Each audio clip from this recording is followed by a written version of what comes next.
Call to order the Town of Superior Planning Commission meeting for Tuesday, April 2nd, 2013. Phyllis, can you call the roll, please? Sure. Chairperson Cliff Folsom. Here. Vice Chairperson Bob McCool. Here. Commissioners Rosita F. Williams. Yes. Joanne Eaton. Phyllis Sargent here. Robert Momartz. Rochelle Rittmaster. Here. Tom Ricker. Jim Sautel. Assistant Town Manager Beth Moisky. Here. Attorney Liz Cross. Here. Planner Fred Fox. Here. Thank you. Next item on the agenda is public comment on consent agenda and non-agenda items. Do we have anyone in the public that would like to speak? Seeing none, we'll move on to item number 4, the consent agenda. Approval of the December 18th, 2012 minutes. Anyone have any comments? I'll move to approve. Okay, I did have a comment. Okay, cool. Okay. Let's see, on page 3, there's a paragraph about Chairperson Folsom, and it's, the last sentence says, he would like to know why the changes are being purposed, or being That was purposed, cleaned up. proposed. Proposed. That was a test to see if we read them right. Yeah. Yes. Got it. Be purposed. Okay. Okay, we have a motion to approve by Commissioner McCool, A second. a second by Commissioner Rittmaster. All in favor? Opposed? None. Passed unanimous. Item number 5, discussion and recommendation to amend Section 16-19-170 of the Superior Municipal Code regarding temporary signs in the public right-of-way. We have a staff presentation on that. Sure, I can talk to you a little bit about it, and I think Fred can too. I know you talked about this quite a bit on March 19th, and the recommendation was to extend the temporary banner, or the temporary signs distributed or displayed in public rights-of-way from 48 hours to 72 hours so that folks can have their signs a little bit longer than 2 days, maybe a long weekend. And so that's how the ordinance was drafted. And then the other piece to that is the temporary banners display in the athletic fields. And staff missed one spot, which was, or one piece, which was an exception regarding athletic fields. So if a temporary banner can't, the town staff does have authority to extend the length of time that a temporary banner is exhibited or displayed in an athletic field beyond that 30 days. So it's to the discretion of the town manager. Okay. Any questions? Okay, so is that just a request then to staff? Yes. Or somebody who needs? Yeah, we have a temporary banner sign permit, and we don't have a one for exceptions. I think what I would start with is that form, and then attach a letter explaining where you'd like to hang it and the length of time, the dates. Okay. And Matt did Contact me. Matt did refer us back to the planning commission, so is he now aware he's Yes. now aware of this? Okay, Yes. cool. Excellent.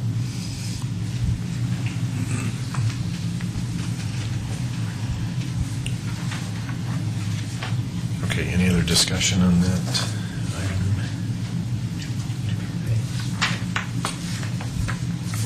Would you like an agenda? Sure. Okay. Sorry.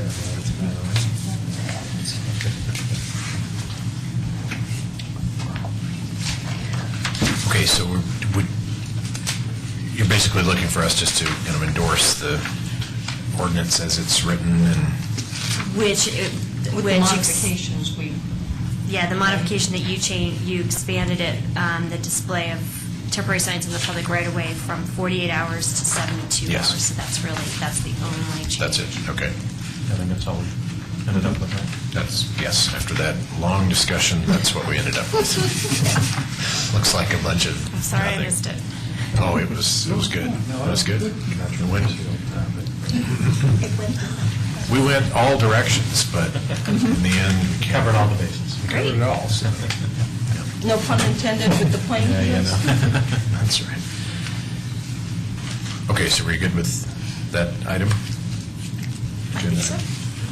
I'll make a motion. Yeah, we need to, okay, we need to move. Would someone like to make a motion to approve that ordinance? Back here. So moved. All right, just right up here. Yes. Read it off of the, Yes, I think there's a recommendation. Oh, there it is. Okay. I'll move to recommend the Superior Town Board approve the ordinance regarding changes to Chapter 16, temporary signs in the public right-of-way. It's approval of an ordinance amending 16-19-170. okay, motion by Commissioner McCool, I second it. second by Commissioner Rittmaster. All those in favor? Opposed? Okay, Commissioner Saltel abstained. Did you abstain or no? I voted. Okay, all right, passed unanimous. All right, next item on our agenda is discussion and recommendation to amend Article 15 of Chapter 16 of the Superior Municipal Code by the addition of a new section 16-15-40 regarding developer guarantees for public improvements. The staff presentation? Yes, we have our finance director, Paul Mills, who's much more familiar with this portion, and I'm going to ask him to get the ball rolling. Thank you, Ms. Moisky. Paul Nelson, I'm the town's finance director. Briefly, what you have in front of you is a proposal by staff to consider a modification of Chapter 16 of the Town Code, specifically as it relates to guarantees and warranties for public improvements. A little bit of background. Generally, when the town enters into a development agreement with a developer, and part of that agreement includes building or installing public infrastructure. We're talking about things like sidewalks and streets, water lines, sewer lines, items which will ultimately be dedicated to the town and will ultimately be our responsibility to maintain, repair, and replace. Developer initially will install those particular items. In our municipality, as within most other government agencies, we require some sort of financial guarantee that essentially will obligate the developer to put those improvements in. If the developer doesn't put the improvements in, then we have this financial guarantee where we can step in and install the particular improvements. Currently, our code is written for the first phase to put in essentially those public improvements, with the developer required that they deposit with us a guarantee in the form of either cash or letter of credit for 110% of the improvements. Your cover information doesn't reflect it, but I think some subsequent information that the Planning Commission was provided yesterday showed that that generally is in line with a half a dozen or so other municipalities in this particular region, in this area. So once the developer starts to install those particular improvements, town staff inspects those particular improvements, and upon completion, assuming town staff gives okay, town will accept those particular improvements. And at that particular time, we will begin what's known as our warranty period. So currently in the town code, identifies during the warranty period, the developer also must have a financial security to ensure that those items, which the town has reviewed and inspected and accepted, but for that 2-year period, there'll be a cash guarantee, the same cash or letter of credit requirement, that in fact those will not fail, and if in fact they do fail, we have a financial mechanism to repair those. So again, the town's current policy is a 2-year warranty period, which is again pretty consistent with what others do, but our warranty requirement requires a 50% cash or letter of credit, which is materially higher than what the Planning Commission was given yesterday as it relates to what other folks do around here. Typically, it's in the range of 10 to 20%. As a reminder, arguably what has happened is the town has inspected and reviewed and said these improvements are built per our town standards, so arguably they should be good to go. So I think perhaps that's why Other municipalities have entertained a lower threshold during the particular warranty period. So the item for your consideration this evening is leaving those two provisions in the town code, but then additionally put in a provision that depending upon situations, the board will entertain modifications to those particular items on a case-by-case basis. And again, in the material provided for you yesterday, that provision of boards or councils and their ability to consider alternatives to what is stated in the code is pertinent or is in other municipalities' codes as well. Specifically, this is particular to some initial dialogue we've had with the developer of the town center. We don't have a finalized agreement in place yet, but generally the developer has made some mention that during the warranty period, the 50% cash or letter of credit requirement is a little bit onerous, and our research is supportive of that particular argument of the developer. One other anecdotal item I want to point to you as well is the town requires, this does many others, cash or letter of credit be deposited, which are essentially as good as gold. In the survey that staff provided to the Planning Commission, about half of the municipalities also provide something called a bid bond or a performance bond to serve as a surety or as a guarantee. My experience with those particular documents, and I'm assuming Ms. Cross can speak to this from an attorney perspective, those are much more difficult if in fact you have an issue where you need to cash those and do the particular improvements. Those are much more difficult to cash because now you're involving an insurance company. So what we're comparing to, other municipalities have a 10% requirement, but with a bid bond, not nearly as financially appropriate or as solvent as the cash or letter of credit option that we have. So I believe it's the staff's recommendation that you consider and entertain this particular change from Chapter 16. Okay, thank you. And thanks for providing that additional information yesterday. That was very helpful, certainly. Questions from the board? Is there any downside to our approving this that you can see? Do you perceive any downside? I mean, I guess I'm not hearing much of a downside to approving this. I think from staff's recommendation, and again, have additional staff please chime in. No, this policy is consistent, and in many cases, it's actually stronger than what we see with neighboring municipalities.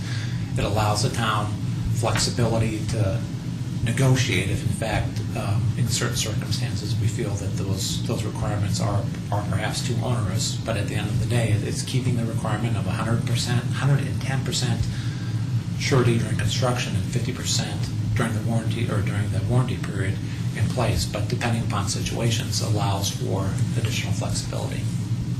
Okay, thank you. Okay.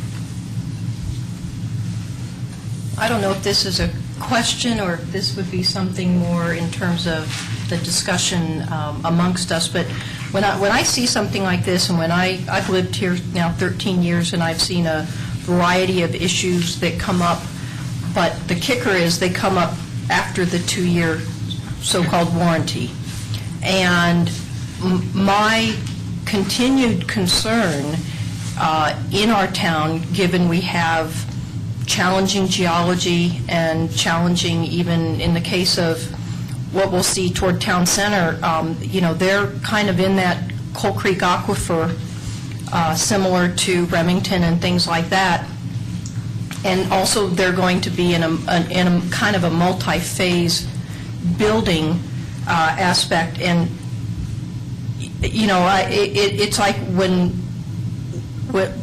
we faced, for example, I think it was south of Colton, with all the expansive soils there and all these, so-called proper buy-offs and everything for the infrastructure, and yet we have terribly buckling streets, which tells me clearly things were not mitigated as deeply and as thoroughly as they needed to be in order to have stable streets. And we, as a town, then turn around and take our taxpayer and resident monies to plow back in on some of the newest streets in town, for example, what happened there.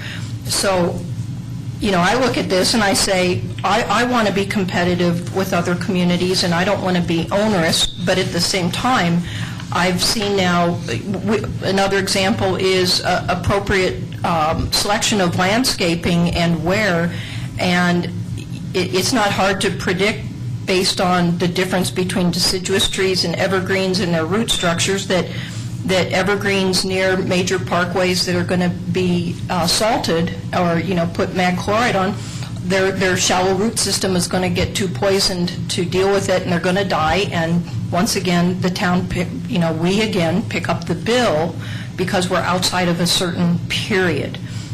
And I just wonder what others think about or want to try to consider if we're talking about this in general. It opens up the question, have we even put the appropriate things there to protect us so that we're not plowing hundreds of thousands of dollars back into infrastructure that should have been more stable to begin with?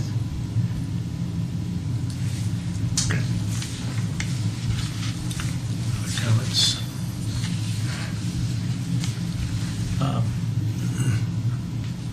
I guess my only question is why or why now? And I mean, it's set this way. We've done a few developments. Is there some? I get the guarantee. I see the severity, the difference, severe difference between other communities. But the 110% cash guarantee has worked well. I know line of credit. We ran into an issue with a line of credit because of a bank failure with Calmonte. So that puts us at that one didn't work out so well. But what would I mean? What types of things could be negotiated? What are we allowing the town board then to possibly approve? What do we think is going to come that we would want to negotiate something other than 110%? Well, I think we're trying to keep the 110%. I don't think that's being negotiated. It's the warranty period afterwards. That's where the negotiation starts. Not correct? Or does it cover both of them? I'm misreading this because it's saying that the town may consider and accept any other agreement, contract, guarantee, warranty, or security submitted by an applicant for development or a development permit, the terms of which are in conformance with all applicable law and deemed sufficient in the sole exclusive judgment of the Board of Trustees. This is basically, sure, we kept the 110 in there, but this is saying we can really do whatever we want depending on what the board happens to be. Is that what they happen to want? Is that what I'm reading? Right. Yeah, it's both 20 and 30. In other words, the guarantee and the warranty. Right, yeah, so why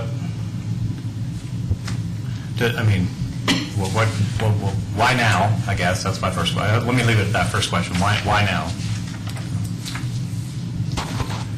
So my understanding of why now is we have potentially a specific request by a developer that required us to look at our particular code. And generally, as Mr. Fox had identified, it wasn't the 110 provision, 110% during the construction period. It was 50% during the warranty period. Staff also considered an option where we could be more consistent with our code with what other municipalities do and reduce for the 50% warranty, 50% requirement during the warranty period down to something that is more accepted in the marketplace, to that 10 or 20% level. But staff's recommendation is not. We would like to keep, and for your consideration, the board's consideration, keep those higher thresholds in place and only consider it in unique circumstances. In the circumstance now, Commissioner McCool is the Superior Marketplace, or Superior Marketplace, Superior Town Center, excuse me. So, now it's my understanding there was only was there one or two other towns that actually allowed for I thought it was only one actually, that allowed for an exception to be made. Is there more than one that permits an exception? In the supplemental information you received yesterday, I had identified 2 municipalities. But again, that was going through only 3 municipalities' codes. Sure. And it wasn't an exhaustive search of that. That's something that, I think we could leave to the attorney. But from my 15-minute search, I was able to find out with The other municipalities who have the lower thresholds, 2 of those 3 allow exceptions in their particular case. Okay. And are they, any restrictions, or is it, again, like this, just wide open to the town board to is it open to the town board to decide what the exception is, or are there some other rules in place to limit what exceptions could be entertained? My recollection of the code is not, there are no additional restrictions. In one case, it's up to the city council to determine modifications, and in another case, it's up to the city and county manager to look at and accept Okay. modifications. Okay. So again, what we're proposing is keeping a comparator municipalities or comparable municipalities a tighter rein on in fact what's going on with potentially an exception based on unique circumstances. Okay. That are always subject, obviously, to review. Will need to be done in this particular type of environment, in a kind of public environment with the acceptance of agreements.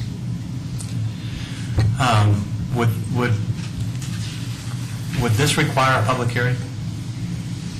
If the board wanted to entertain a change, but by virtue of being here, would this require a public hearing for them to make a change? If a developer was under the exception and the board was considering Yeah, but if the developer came in and wanted to make an exception to the rule and said, gee, I only want to have 60% in the form of bonds, which you said are actually more difficult, right? So pick a worst case scenario, and wanted us to entertain that. Is that? I guess it would have to happen at a public hearing, or. I don't know off the top of my head. I'd have to look at the provisions in Chapter 16 for what requires which types of agreements and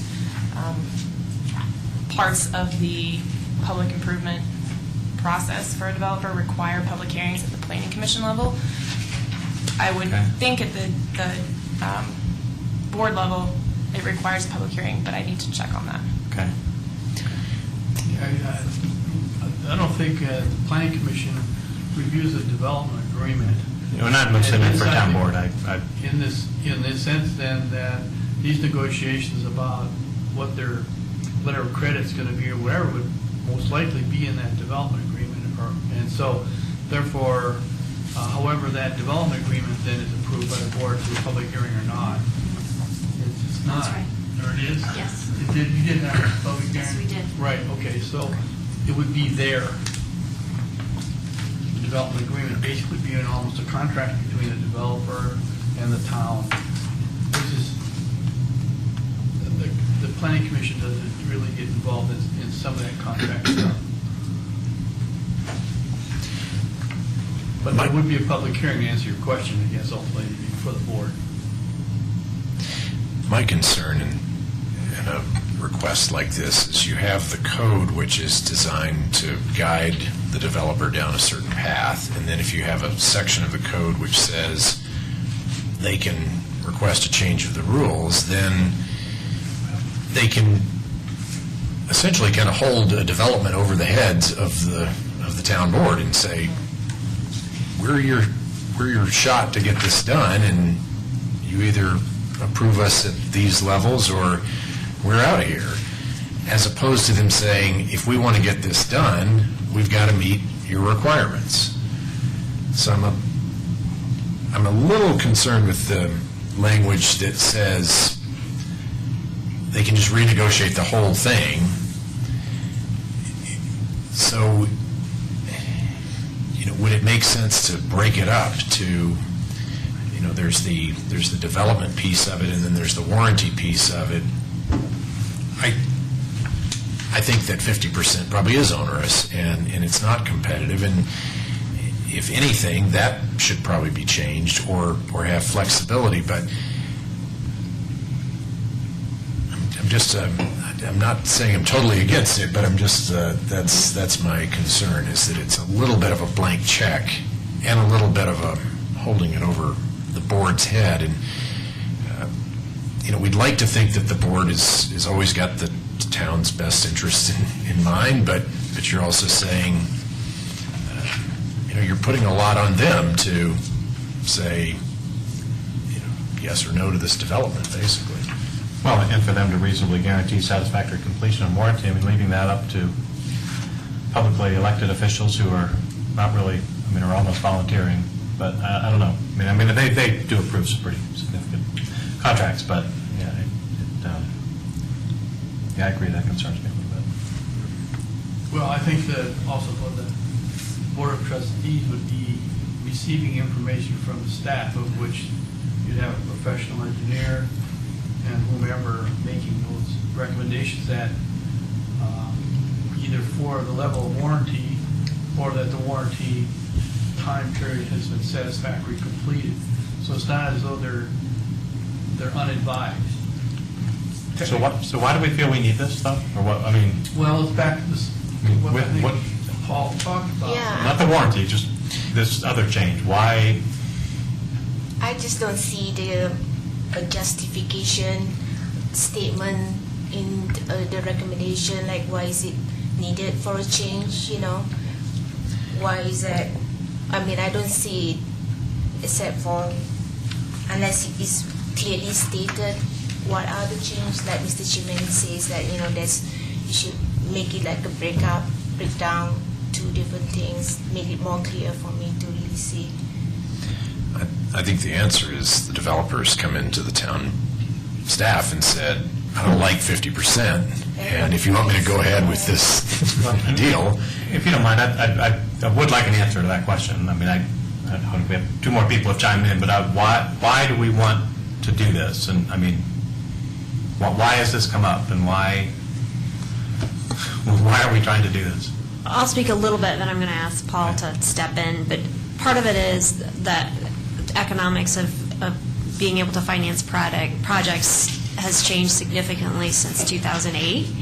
And if you think about how much has been built since 2008, Calmonte, so on, the ability to fund and finance a project is much more onerous.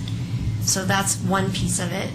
The other piece is the equity, I wouldn't say equity, but this was an opportunity to look at our Chapter 16 with respect to public improvements and look at, 50% is significantly higher for warranty period than any other municipality in the region. Warranty, I'm fine with changing the warranty. Okay. I'm more concerned about the other piece and Well, the other piece what are we trying to we're establish recommending anyway? to keep in line. We're still, both of them are still there. But we're not. We're saying, sure, they're in there, that's our intent, but the board can really do whatever you really feel like doing, as long as you feel, in your judgment, that it's reasonably guarantees satisfactory completion and warranty of the improvement. So it's allowing our board, whatever board happens to be elected from now to the end of time, to do whatever they deem is satisfactory. And I'm just wondering why we're turning that power or that authority over to them that we've never had before, and what we're anticipating that has us that concern that we need to put this in place. And I'm not for or against it, I just don't understand why the request is there, Well, again, to repeat what we said, the intent here was to focus on the warranty period, that the owner's 50% warranty, now something more reasonable, and just giving a degree of flexibility.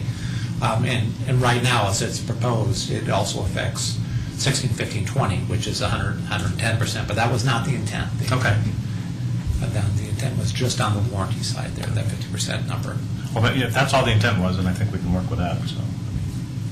Well, yeah, I think you need to decide maybe when it comes to, what is it, number 16, 15, 20 deals with the initial construction guarantee. That, you split these things out, and maybe what you're saying is that on that one, leave it the same at 110%. On the 16, 15, 30, which is the warranty part, is where really the discussion might have there might be a little bit more flexibility. Is that where you're going? I'm just trying to understand why we're asking for it, and so I'm... Because the addition of 16... No, not the warranty. The warranty piece I got, so that's crystal clear. Yeah, the addition of 16, 15, 40 basically sweeps both of them Right. into the discussion, and I think that's where you're having difficulty Right, with that. right. I understand that. Okay, so, if that's not, if all we're talking about is warranty, it looks like 15% is pretty common, and if we want to allow that to be negotiated, I'm okay with that. I'm just less okay with opening it wide open to like, I mean, if you allow it, they'll ask. Exactly. That's Yeah. right. There's another hypothetical is that maybe you could consider a minimum. I mean, we got 50% out, but maybe there's a minimum they can negotiate, but maybe no less than a certain amount.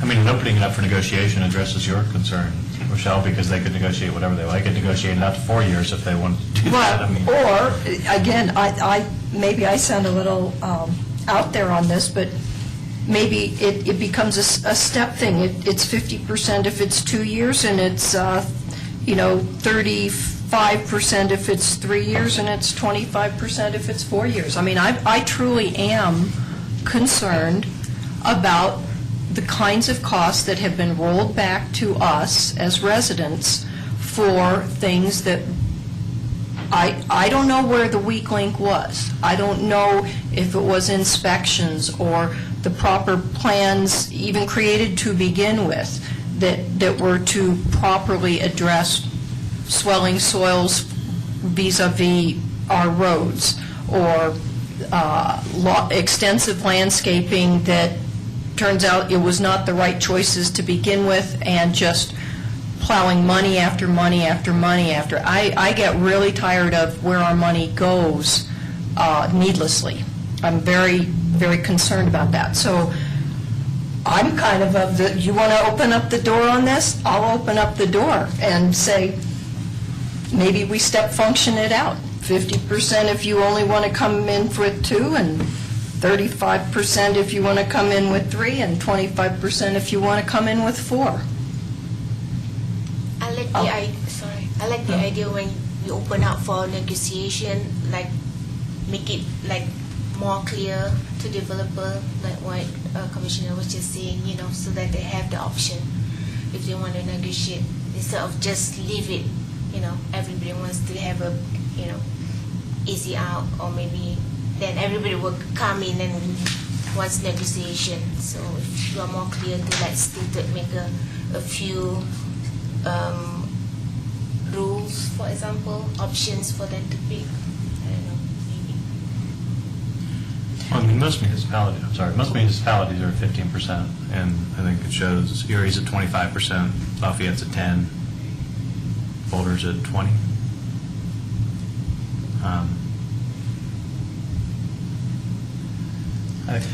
I also don't like to make things more complicated either. I mean, it seems like allowing the town board to negotiate that would be, I mean, if we're having trouble with developers for some reason, we want to negotiate something a little stronger or require something a little stronger, than we could. But, or if we're concerned about a developer and their history, just from looking at previous developments, we might want to come in and say, well, sorry, we're going to require it. 25% from you. I assume that would all be, if it's open to negotiation at the board level, they could do whatever this would give them the opportunity to do whatever they wanted regarding the warranty. Right. Is that true? Okay. But part of this request is not that we change that percent. You're Correct. saying to maintain that. Was there any thought to changing it and still making it flexible? It still seems like an outlier. It seems like the town's an outlier, and perhaps it would be less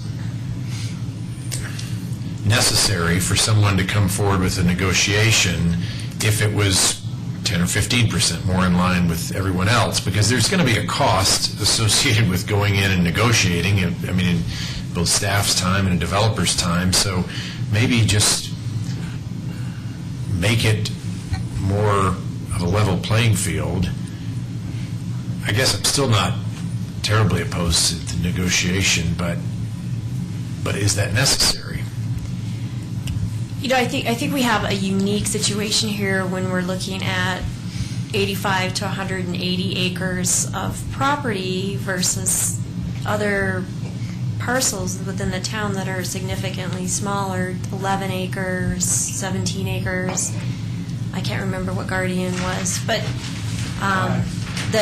the cost of public improvements on this size of a parcel are significant, and I think that it is a unique situation, and this piece just allows some flexibility for the town to work with any potential developers who come in and work, you know, try to make something happen in that parcel. Warranty or guarantee or both are you speaking to?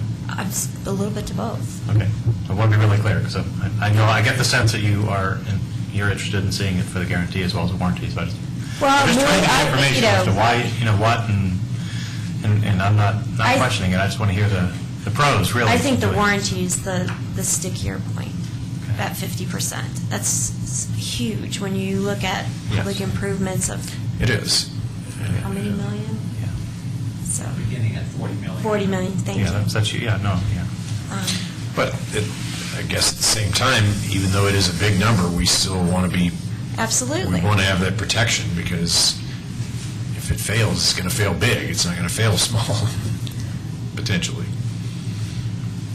And I'm open to being convinced on the guarantee. I just want to hear the people who we've hired, you guys, to just help us understand the value of allowing our town board to negotiate a difference and where it would go. Are we doing that because we think we might want more, or are we doing it because we think we might want half, or are we doing it, I don't run a town, so I don't know what the thinking is behind town staff to wanting to allow our board, the staff and board, to work to negotiate this. And so I'd like to understand that. Are we wanting to bring it down to 70%? Are we wanting to bump it up to 100%? The guarantee? Yeah. No, I don't think we're looking for You're even anything thinking that below 100%. Do you have a...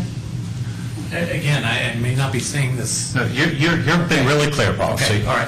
Beth is the one who said she had some interest in the guarantee piece. Yes, You've been really clear that it's just the warranty. Paul is much more clear on this, and I apologize. Well, if we don't care about the guarantee, then I'd say let's get that off the table. But I just keep getting wind of, and I want to hear why. I'm not against it. I'm just, if there's a reason for us to allow the board to negotiate a guarantee, and staff feels that's really important, I'm digging, I think, is all I'm doing to try to understand it. That's all. Well, I think the way projects are being financed publicly, and just the times have changed significantly from 2002, 1997, very different in 2013. And it's harder for a developer to get upfront funds. And there are different ways to, I'm speaking out of turn because I'm not a finance specialty, so that's why I keep looking at Paul. But some flexibility with respect to the economy is helpful, I think. And you had mentioned 100%. You wouldn't want less than 100%, but Yeah, I'm looking at this table, and there's no one here below 100%, and I just don't think that the town would go below 100. But I can't speak for the town board. Now, in our code, could we give them some flexibility to negotiate rather than just carte blanche? Could we do something like that the board and staff are authorized to negotiate a difference of 10 or 15% in either direction from, whatever's in, 16.5, 20, whichever one is the guarantee? To give you some room to negotiate up or down, not that you'll go up or get away with going up, but give them the flexibility that, that this could be open for negotiation between, up to 10 or 15%, just so there is some lower limit that I don't know. And again, you're opening that door, and then you just have developers coming in asking for the low number. Right. It's like a grace period. They're useless because it's always the last day. I do believe every deal is different, and this is unprecedented, the size and scope of what we're looking at in town center, and we are in a different time period, and so that's why we have this request in front of us.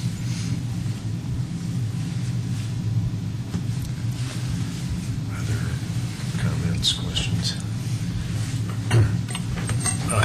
I think just kind of philosophically, for whatever it's worth, I'm generally in favor of permissive language like this, the use of may, not shall, and just giving the governing body a little bit of flexibility when the circumstances warrant to consider other options. I guess what I would envision, and I would look to staff to let me know if I'm out in left field, but a developer would have to make the case that a deviation from the standard is warranted. And, I mean, I guess I would envision a scenario where exceptions would be not freely given, but, special circumstances might warrant it. And for that reason, although I take your points, I think they're all very good, I just don't have the level of heartburn over this kind of language that I think some might have. Okay, that's all I have. Okay. Paul, one question for you.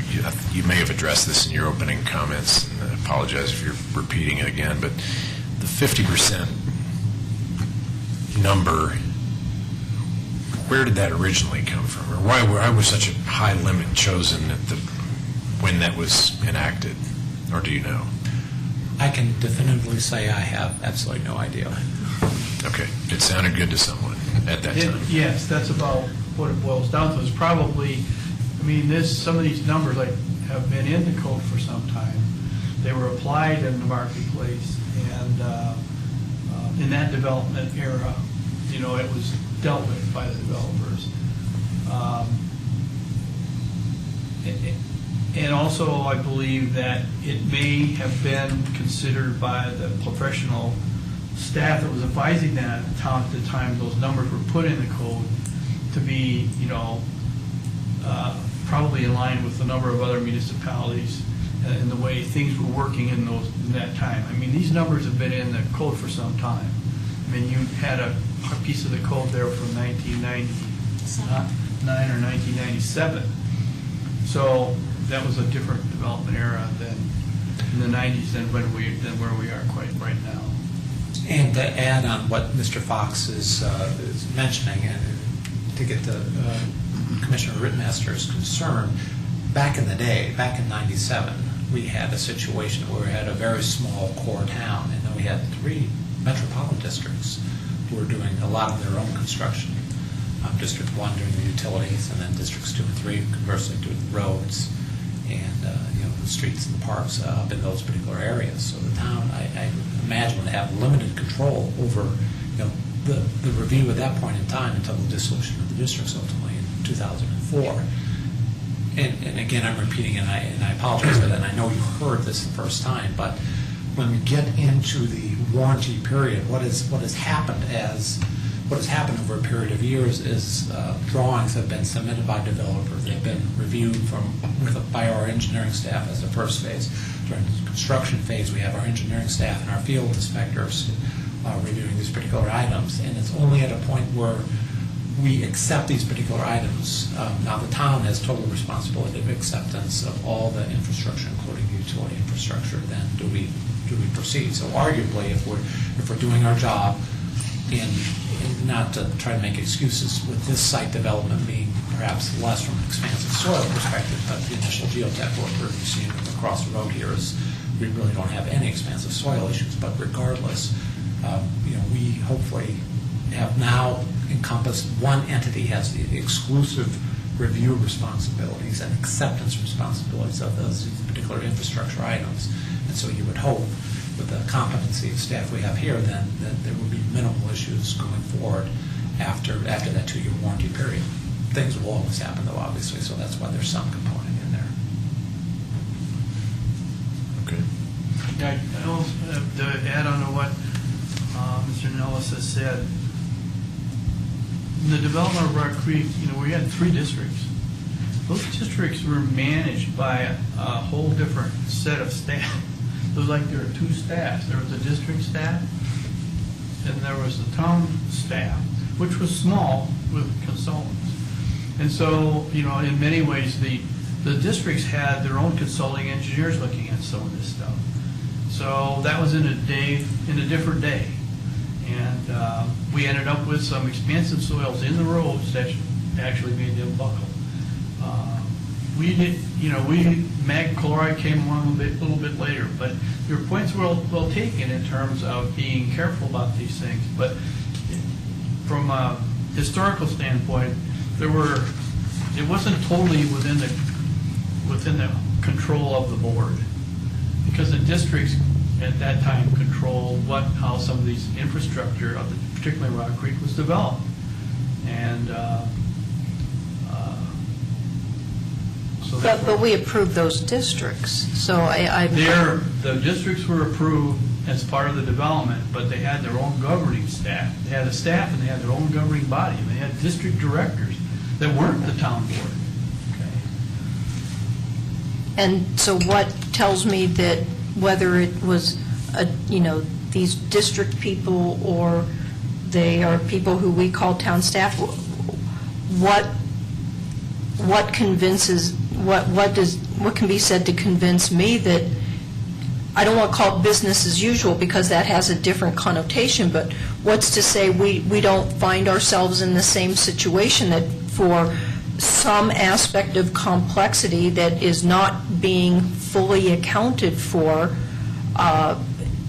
perhaps it's not going to be expansive soil there, perhaps it's going to be water issues there. There will be something, and what I've seen now, no matter who it is, we end up paying a bill for infrastructure that hasn't worked out.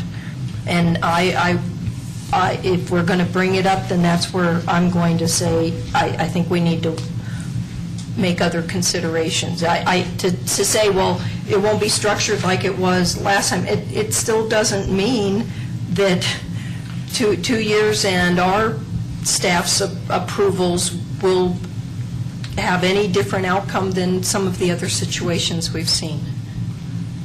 I think it's that, you have to, that can happen.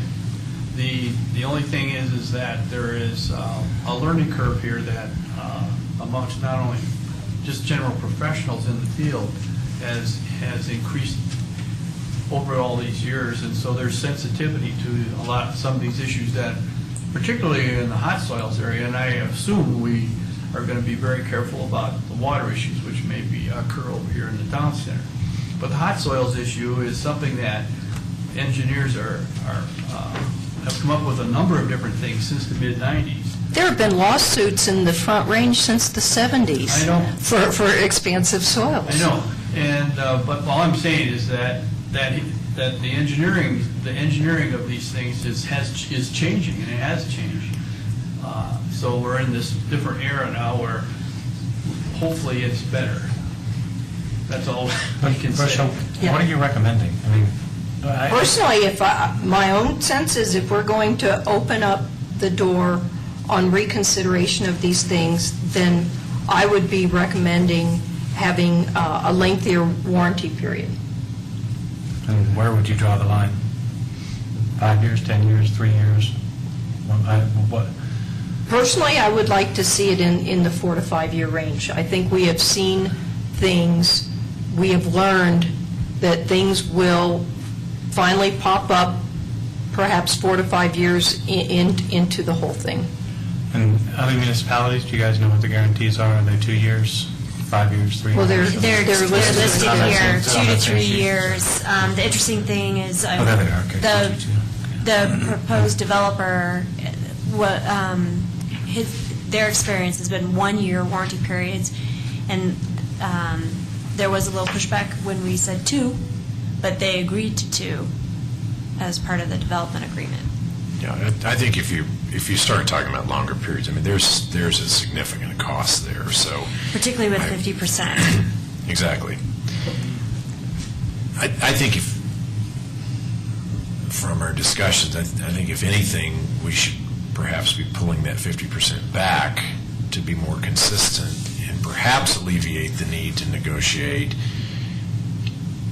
And I know we're not being requested to change that here, but I'm interested in other board members. Am I the only one of that opinion, or is there, let's do a little straw poll of, to take the 50% number down to something lower? Well, we start at 15%, which is, I think 10's pretty low, but they're almost half of the half the other municipalities besides ours are at 15%. So why don't we start there and see where Okay. everybody's at?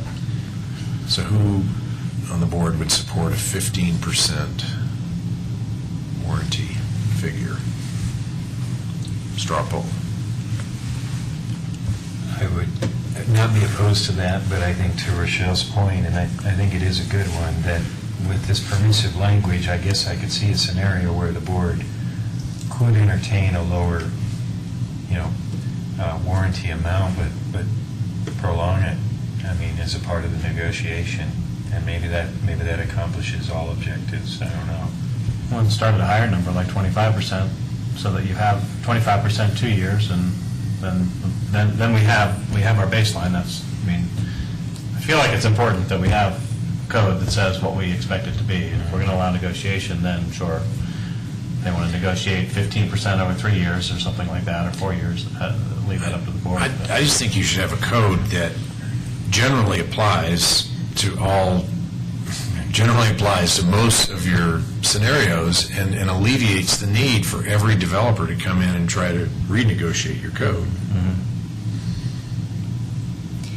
My concern about extending the warranty period beyond 2 years, let's look at $40 million public improvements. 50% is $20 million. That's a significant amount to have to carry over. Oh, yeah. If you drop that to $10 million, that's still pretty large.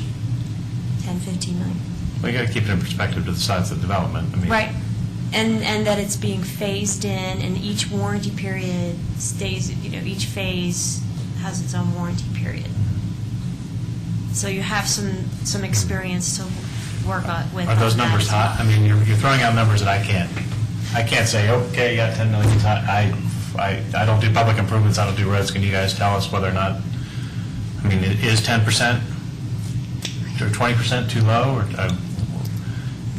project size shouldn't be relevant because it should. My concern is that lengthening the warranty period more than lowering the warranty amount. Well, yeah, and that's why I said 25% in 2 years. If they want to, if the developer wants to make it 15%, then we can say, well, sure, we can do that. You're asking a quantitative number. Do we know, we have estimates of the public improvements, like for phase one, is that estimate at 40 million? Is phase 140, or is that's the entire project, I believe. Not exactly knowing, phase one. Their but estimates. Generally doing those 4 or 6 blocks along Main Street. I think some of the initial estimates on public improvements for that phase is roughly $15 million. And so our current requirement would mean that they have to have $7.5 million banked away for 2 years for warranty issues. That is correct. Is that a high number? Is that more than we would ever need, ever? No, is it extremely unlikely that we would need that $7.5 million, or would we be fine with 3? Now, are you comfortable if we had $3.5 million, made it 25%? All hypotheticals. Fine. Could all of it go bad? Absolutely. What's, the Likelihood, risk pretty low. assessment? And most of the municipalities that we talk to, all the municipalities we talk to, in their particular risk assessment, they're talking about a 10 to 15% range. We're inspecting this stuff, and we're putting our engineers on it, and we're paying attention, Yes, right? and we're paying. So, Yes. yeah, so the risk should be pretty low that the whole thing's going to blow up in our face. It could, but better be very low. Better be Could very, it very happen? low. Absolutely could happen. Is there a high likelihood it's going to happen? Absolutely not. 10 or 15% is generally. It's where most other people have gotten comfortable, and I Okay. think it's, Okay. I think it's something that in the industry that's to be expected. Okay. Okay. So back to the straw poll question of would the board entertain taking that 50% number down? So why don't we start at 25% and see who's, on board with that, and then we'll maybe do the same poll at a 15 number. So 25. Can I ask a question? Yes. Is that to eliminate section 40? Well, there it Take might that get- down? No, this is, this is totally separate from that. And that's not what staff is asking. You're not asking for it to be lower than 50%. That's just what the planning commission is talking Right, about. and we're asking to add section 40. Which We're- would be some other kind of guarantee other than, to give the town board flexibility to negotiate that warranty period or, 40's the flexibility, and we'll certainly, Okay. I'm not saying take that off the table, I'm just saying add this onto the table. We weren't asked to do it, but my concern is that it's so out of whack, you're going to get negotiation on everyone, from everyone, so could you make a scenario where you might not have to employ 40 in section 4, not 40%? Okay, so back to the straw poll. Any views on 25%, to take that number down to 25%? I'm fine with that. 15%. I'm fine with that without 40, but. So there's two of us. Yeah, I think that's probably fine. Just looking at the comparative surrounding Okay. communities. So 3. So it's not unanimous, but. Sounds like we need some people to pipe up and tell us what they're thinking. At 25, lowering it, not lowering it at all, or, I'd be curious what. I would rather not lower it at all. That's my opinion. Okay. I would lower it if we increase the years. And I understand what you're saying, Beth, but I live here. I see our taxes going to amazing expenditures at times that I don't believe we should be facing, and I feel really strongly about that. And I feel like it's something that has been overdue, long overdue, and actually being honestly discussed and approached. And this kind of gave me that opening to say that that's something that I would think that is part of the direction we need to be looking at also. I'm kind of wheeling dealing. I'm willing to come down if we can get that warranty period extended out. And I think that if there's a developer, and this is coming down to the math and the dollars, then that's part of the negotiation that we would lay out in terms of a shift. I think you'll have a hard time getting the commission to come up with an agreement on what those numbers would be. I think your best odds would be to allow that to be negotiated, on a case-by-case basis. But then a developer would say, well, that's not fair because you guys lay out 2 years here, and now you're asking us for 3, and we feel picked on, or something like that. So all I'm saying is if we're going to be looking at these modifications, I think some of these go hand in hand then with increasing the warranty period, decreasing the warranty amount. And actually, I am misstating too, because this language says that we could consider and accept an agreement that was submitted by an applicant, so actually it wouldn't be a negotiation. Wouldn't be something the town board could just randomly decide. Right, you're responding to the applicant's request. It's not going to be a scenario where the board says, you know what, we want 3 or 4 on this one. So that's... Well, the applicant is going to request less money, Exactly, and they're not and going less to want it, time. and less time. so. Right, they're going, that's the baseline. Right, And right. it's not going to go higher, it's going to go lower. So I already think this baseline is low for the period, and perhaps too high for the amount. Okay. others on that point? I mean, I'd be inclined to, in that case, raise, probably lower it from 50 down to something more reasonable, but I mean, if we want to increase the length of time and allow the board to negotiate that, or to accept a request from an applicant to lower it and consider that, that's probably be okay with recommending that to the board. But I think you're right, if you're going to let them negotiate it, if they're going to negotiate it, then start up a little bit higher. You're right.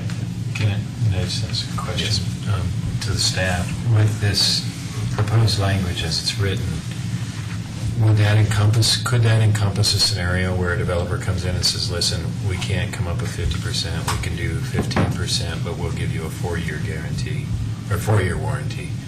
I mean, would this authorize the board to entertain something like that? If it, obviously would have to determine that it makes sense. That's how I read it.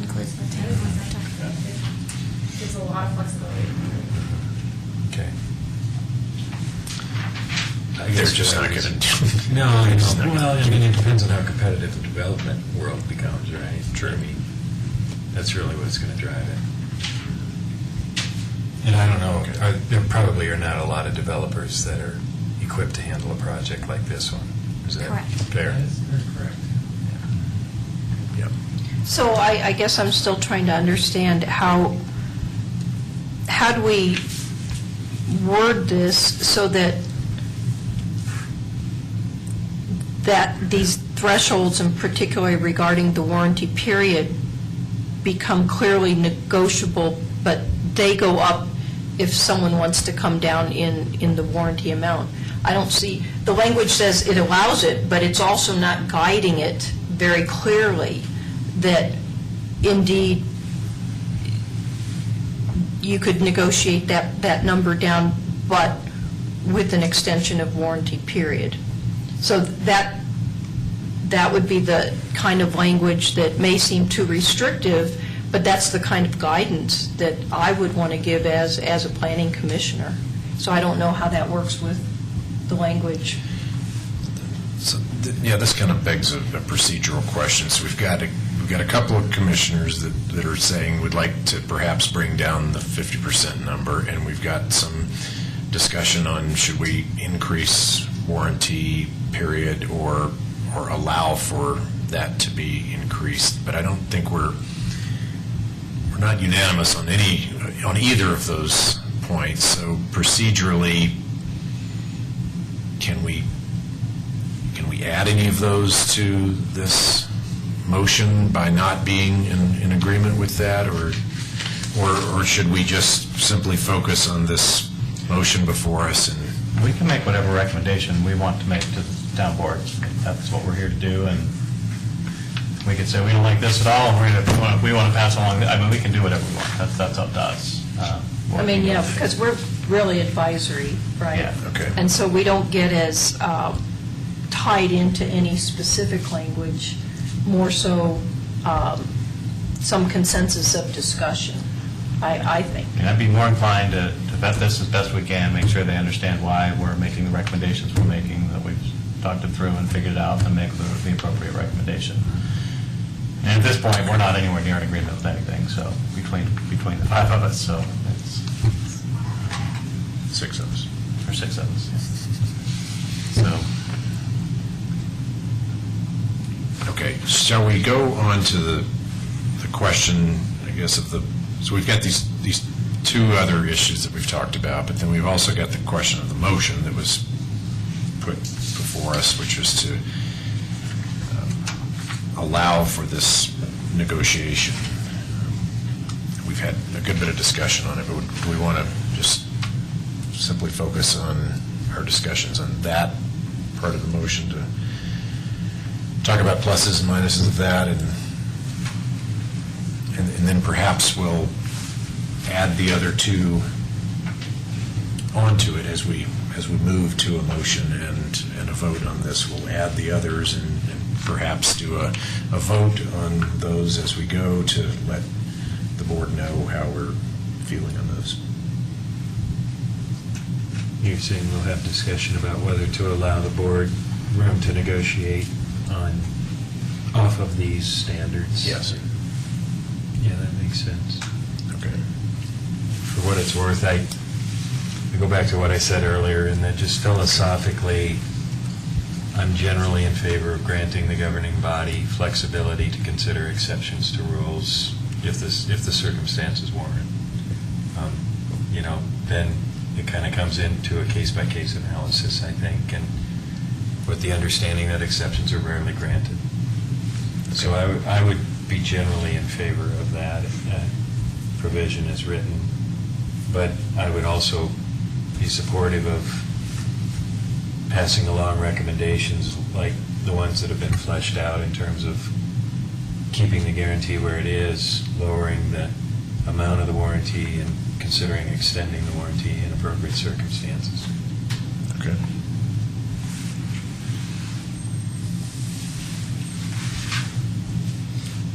Others? I almost have me convinced.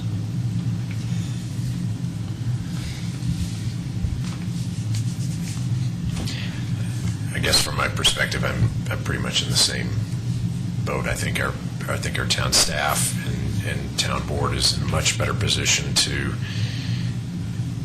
intelligently evaluate this and do the right things now as opposed to where the town was 20 years ago in the past. And so I think we're in a good position to allow for the negotiations. We are in a different time economically, and there's not a long list of developers beating their door down to this project. So I think if we want to get it done, we've got to be smart, but we've also got to be competitive. That's a good way to put it, be competitive. Yes. So whenever I hear that we're not where we were 20 years ago, I want to remind you that we could be there 20 years from now. So what we do today affects what we do 20 years from now, and that's what gets written into the code 20 years from now. So code is written, in many cases, so that we don't allow too much power to staff and boards, because we don't know what might happen in 20 years. All it means is it just takes a little bit longer to get it changed. All it means is it takes a little stronger public process like we're going through today to get it changed. When you put that kind of flexibility in the code, the public process goes away. It's not as intense. Things get buried inside of documents that people don't read, and they don't get put on flyers they could send into people's mailboxes to say, oh, by the way, we're going to lower the requirement for blah, blah, blah, blah, blah. And those things don't get put in front of people. And unless people are paying intense attention to the details of any plan, they don't see it. And then they find out later, and they get angry. That's what happened 20 years ago. And that's why things have changed the way they've changed. Because we saw a lot of things happen that we didn't expect to happen, because we didn't read 117 pages of documents. So, yeah, my response to that is, remember, what you do today is not because we think we're better than we were 20 years ago. It's also to think, what are we going to be like 20 years from now? And are we going to have the problems that we had 20 years ago? And what does it really take to change this? So that's why I'm really digging at staff. I apologize. I don't mean to sound like I'm questioning the. I want to understand it, because if there's a good argument why we need to do something to get this development, I'm generally in favor of this. I'm excited about it. I think it's a great opportunity. But I want to be careful, because I know from experience, and anybody who's, the people that are listening tonight are the people who are trying to pay attention, but, I know many of them from 15, 20 years ago couldn't, because there's so much detail, or because, they had to take their kid to the baseball game on that Monday night, or they had to go to this, or they had to go to that, and so if things aren't strict as they're expected to be and require heavy public process to get them changed, then things are going to slip by, and people are going to get angry and frustrated and annoyed. So I'd like to find a balance where people can pay attention and have an opportunity to make sure there's a solid public process that they can see when something's happening that makes them feel uneasy or nervous or concerned. You know, by at least having to go through 2 or 3 meetings and getting published through the planning commission and the board in order to get it changed, then, I mean, you can only do so much, but I mean, you know, things are still going to get missed, but well, that's the only reason this kind of language concerns me, because I watched it 20 years ago, or 15, 18 years ago, so it was really, really hard to keep up with what the board was doing.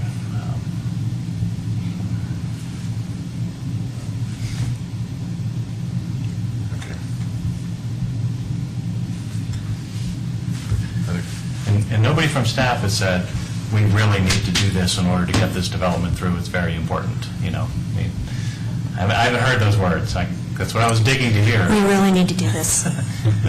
Okay. So you don't want that language because if a developer is really serious and wants to come with their requests of variance from what we lay out, then let that be a very public process in order for that to happen.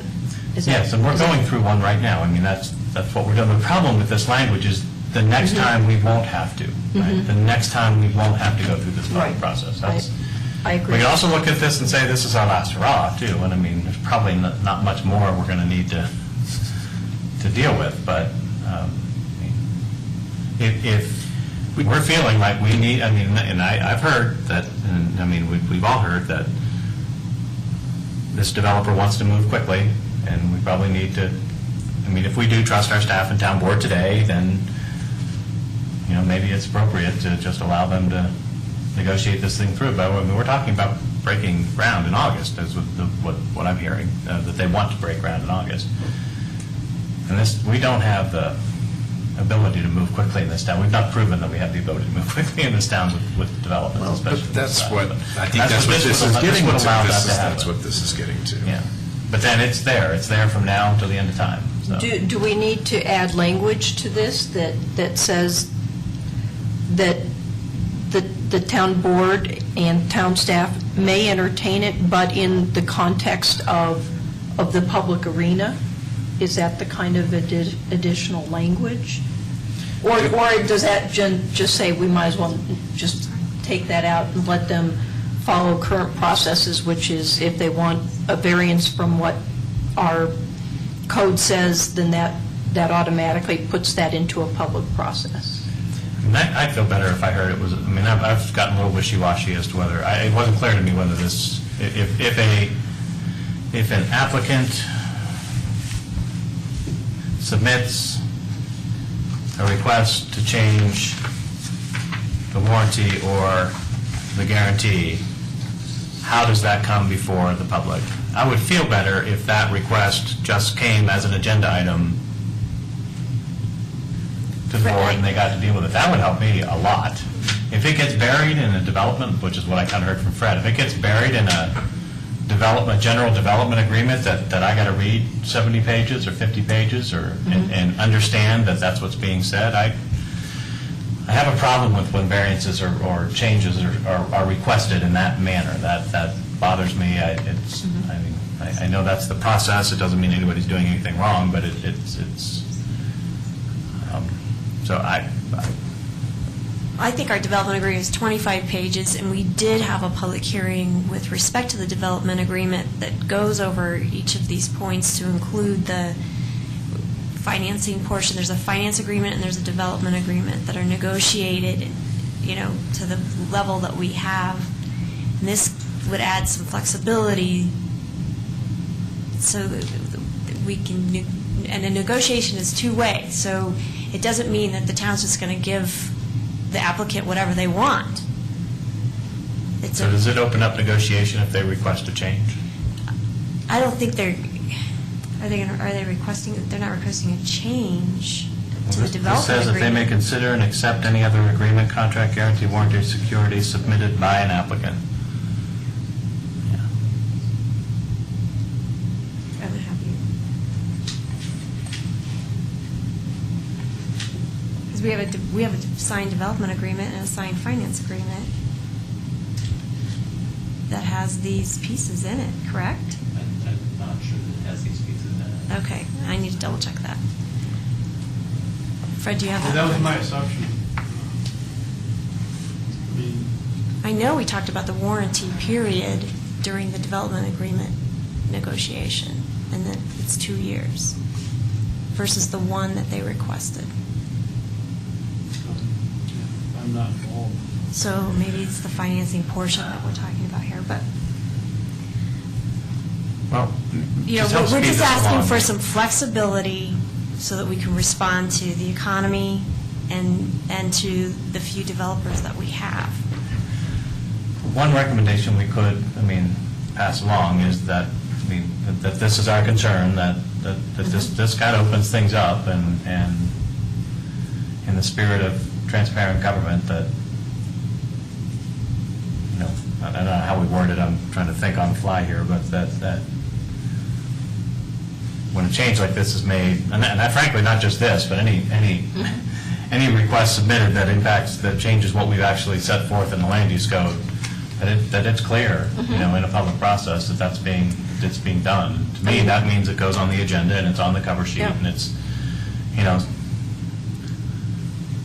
95% of the people who want to know are not going to read even a 25-page development agreement. Right. We will, probably, If we know where to it's coming discern the before us, we language. will. I mean, it depends on the language. It could be buried, even if it's just Right. 25 pages. It Are there could still be. reasons you would not want to do that? No, there are multiple opportunities and multiple public meetings with respect to this process that you're going to be a part of, you've been a part of, and there are more to come. So I can speak up every time it shows up. Sure. But this But doesn't come- that this is not behind closed doors. I mean, comes out. And that's not the question. It is a matter of people not being able to understand what they're reading and having the time to pay attention. So that's the sign. This is the sign. Yeah. So we have the development agreement signed in front of us. Okay. Yeah, it looks like this is the signed development agreement, and it talks about in this section on financial securities, on or before May 13th of 2013, the town board shall consider an amendment to the town code to allow for deviations from the security requirements of the town code on a case-by-case basis upon the submission of written justification to the town board.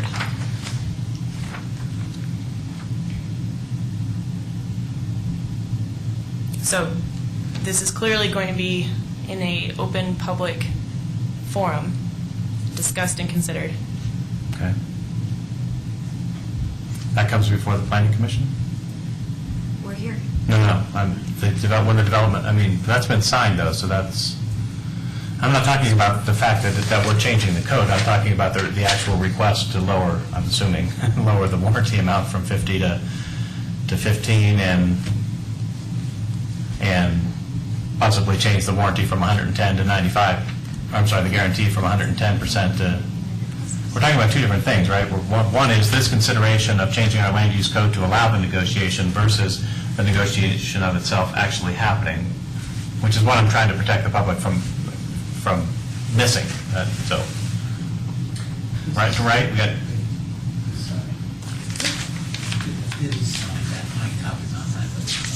It's signed, this is signed, see that? have they made a request to lower It's it? negotiated by the board, and it's signed. And that negotiation was done by the board with the assistance of the staff. So that's already in the agreement. Because the board has the flexibility to negotiate a contract, which is what this agreement really is. Can you just reread it? Maybe I misunderstood. Yeah, I'll read it to you. And this addresses what we're doing here tonight. Right. Okay. So this is section 5 of the development agreement under construction and warranty, and it's 5.1 security, which is what we're talking about tonight. In addition to cash deposits and any other forms of security acceptable under the town code, the form of construction completion guarantees for public improvements including for warranties, accepted by the town shall include options for letters of credit and the escrow of district bond proceeds. Next sentence is the key one. On or before May 13th, 2013, the town board shall consider an amendment to the town code, which is what we're doing tonight, to allow for deviations from the security requirements of the town code on a case-by-case basis upon the submission of written justification to the town board. So the developer will have to justify whatever it is they're requesting. They can't just say, give us 100% performance bond. Well, when I as say we that, I ask for assume it would be in writing. I did, yes. But it needs to be, it's justifiable, and Okay. we certainly would not, So that's what we're doing Support. tonight. I think we all get that. yes. So now the code's changed. Well, So let's say we pass it, and the board passes it. It was considered and it passes, hypothetically here, okay? Very concerned that we weren't read about this agreement an hour ago.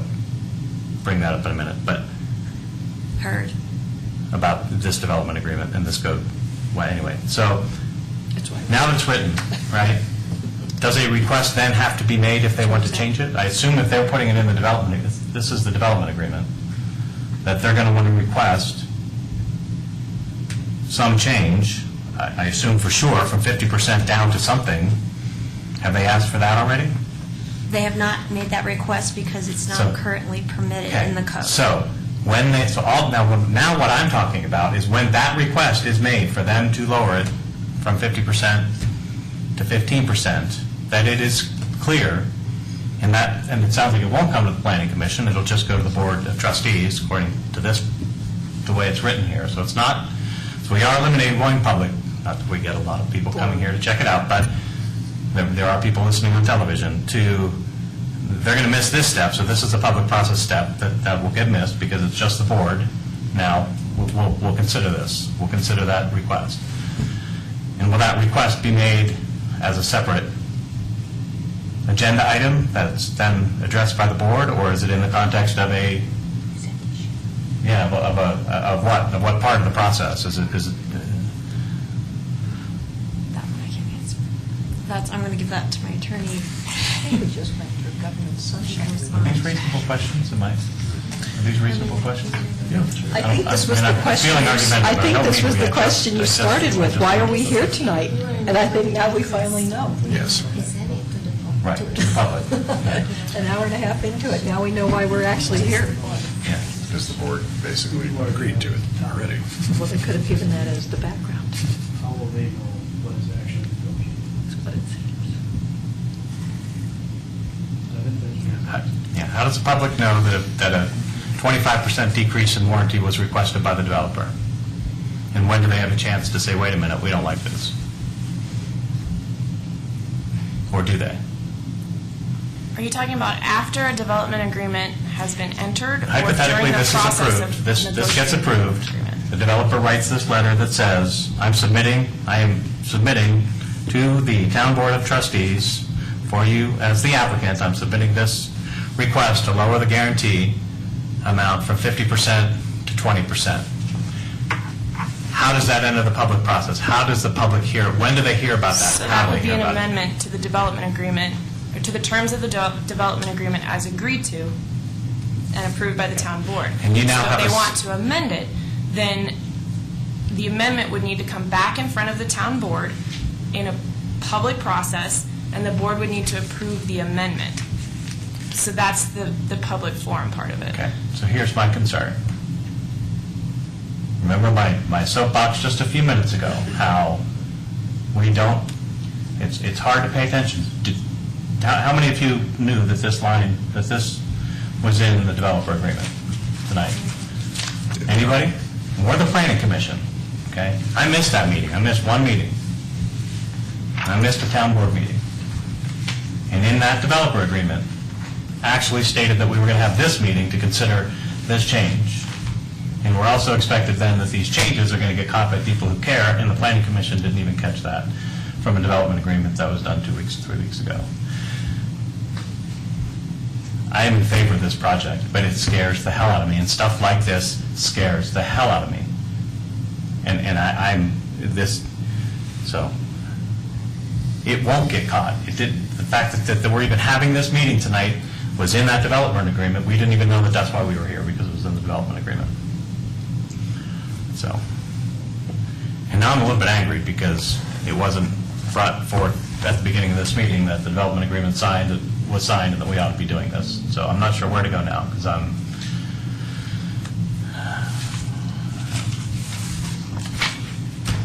I'll stop if anybody else has anything to offer. Okay.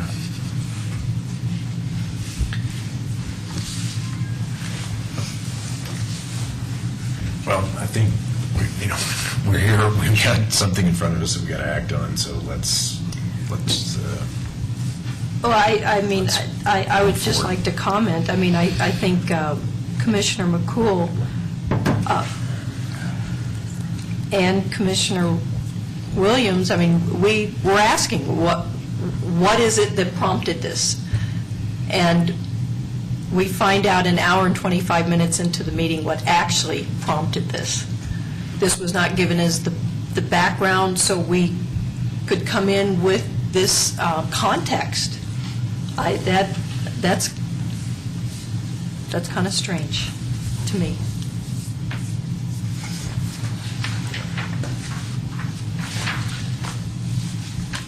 okay. I might just make a comment, is that if it sounds strange, in terms of timing, it has something to do, it has a lot to do with the initial need to get this project approved, basically, and underway. And I'll just open it up a little bit here and say that up until this point, the schedule has been fairly compressed in trying to get this thing together. We are going to just mention at the end of the meeting, the developer is now asking for an extension of time, which is hopefully gives us a chance to get these things in line a little bit better and give a little bit more time to consider the project and going through the process. So I throw that out there. I don't know if I'm speaking out of turn or not, but we were going to mention it anyway. But it is germane to me in terms of where the discussion is now. And in some ways you might say, well, there's a cart before the horse. But I think that had a lot to do with the fact that there was a real need to get this done quicker. 3 weeks ago, that was definitely the impression. But I sat here for 15 minutes and begged all of you to tell me, why are we being requested to do this? Why is it important? Why? And an hour and 20 minutes into the meeting, we hear that a development that was in the development agreement is why we're here. And nobody, I mean, I'm not alone. Maybe other than Phyllis, I don't think anybody here knew that that was in the development agreement. So,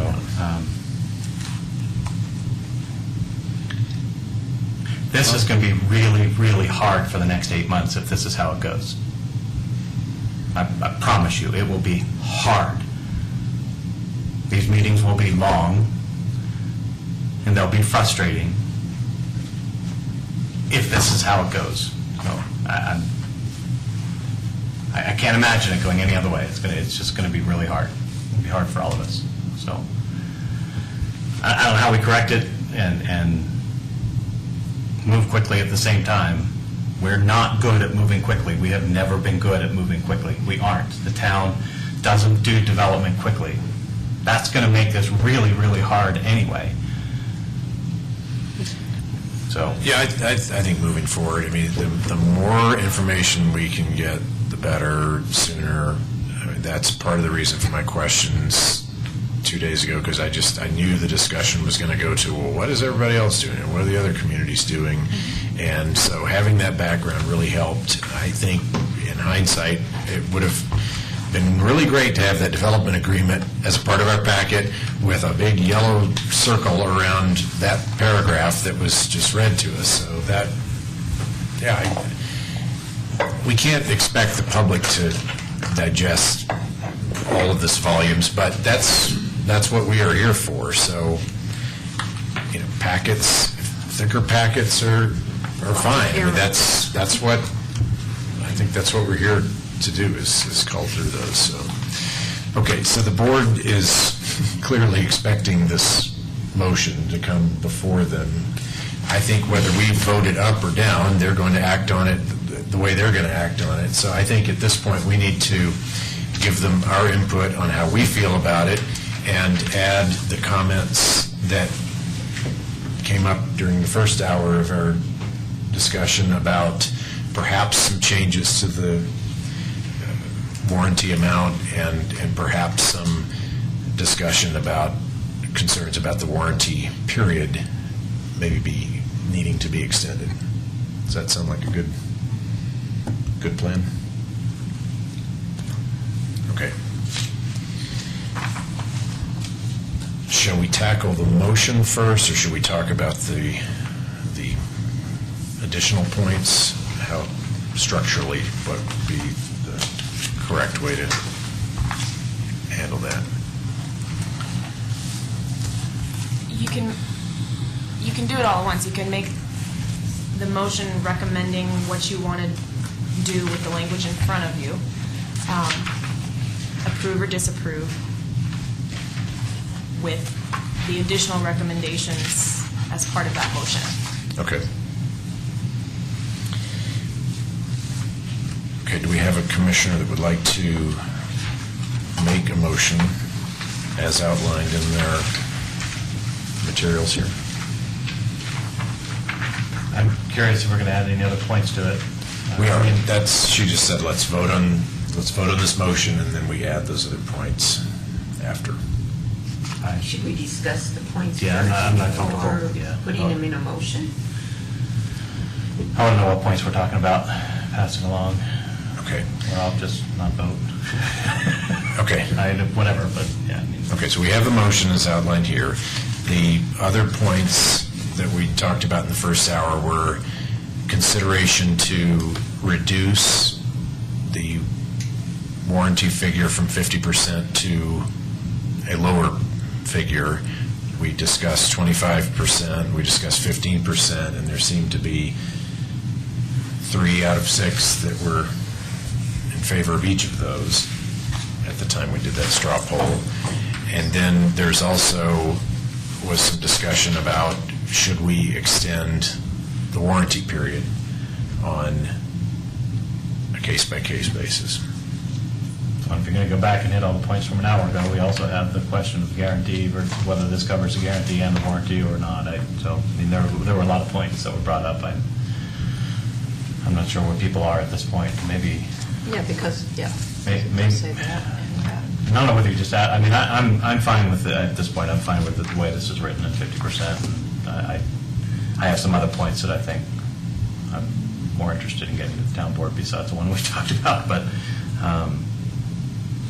so that's where I'm at.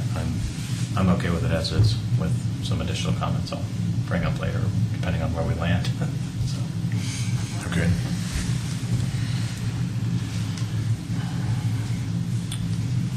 Any other comments or discussion before we go into the motion? No, but nobody else has spoken as to whether I mean, we just don't even know where we are. I mean, are we going to make a motion and just, I mean, so. I mean, I'm willing to negotiate that figure, but I'm not willing to lower it without some other aspects of negotiation, I guess is my position, because of the warranty period. So I can deal, but I don't know how you put that into verbiage that. This language doesn't allow for negotiation. It allows for the submission of a change request and a response to that. Is that correct?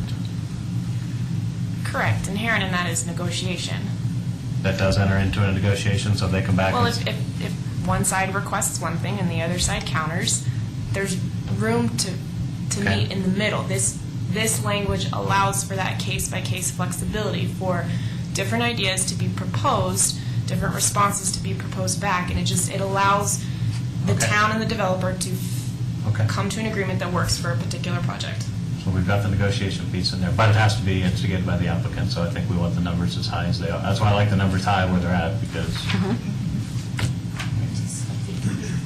Gives us the position to negotiate from. if they want to give us 50%, then so be it. So,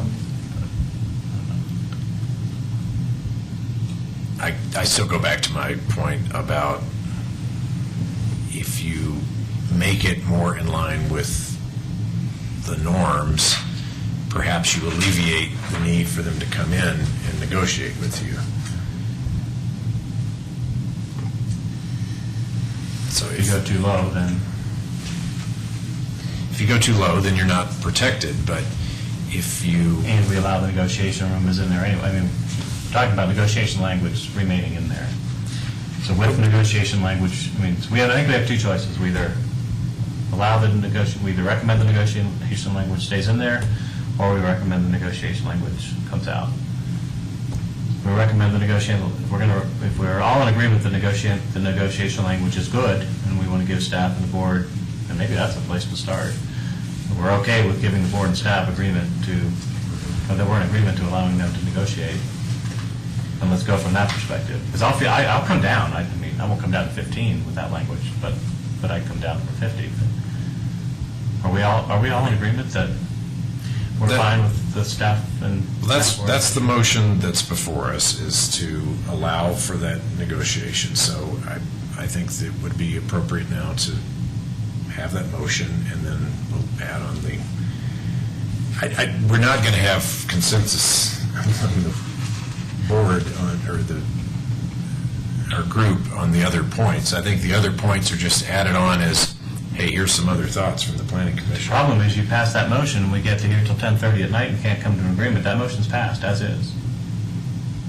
Those other points just go away because we didn't get around to it. So, right? I mean, if we sit here and pass a motion as is like this, and then you want to go back and try to talk about some other points around that, and we don't ever get around to coming to an agreement on any of them, then we have now passed this as is. I mean, just want to be clear. And those other points will just get lost and left because if we don't come to an agreement on. Are you saying add those additional points to this motion? Yeah, I and suggest we vote it do all? straw polls and see where we are on these Okay. pieces and see if we can come to an agreement on a Well, motion. But We did the straw poll on the reducing, and we're 50-50 on that. I mean, we're half, and it sounds like you may not be, so maybe that's not going anywhere. And then on the, the increase of the warranty period, should we do a straw poll on that?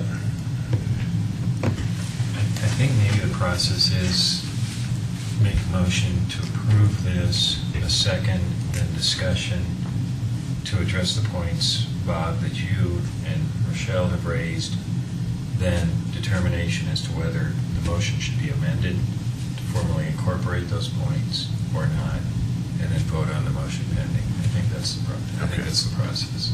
Okay. Does that, Phyllis, am I off? I'd look at the attorney because I think that's very You hard. can do whatever you want to do in terms Yeah. of structuring the motion, and if you want to do one motion and then discuss and consider amending the motion, or have all your discussion now and put all those points in a single motion, you can do whatever you want. So, But what if that never gets passed? When you do the motion. motion and then do the conditions or whatever we want to call them, and that never gets clear consensus. I think that's what Bob is talking about. Right. I think it has to be done cleaner and neater than that. I think we have to say what the points are. Please chime in if you don't agree. What the points are, then we can make a motion and then list those and second it or whatever, or turn it down or whatever. But we have to know what those are before we make a motion, is what I would like to see.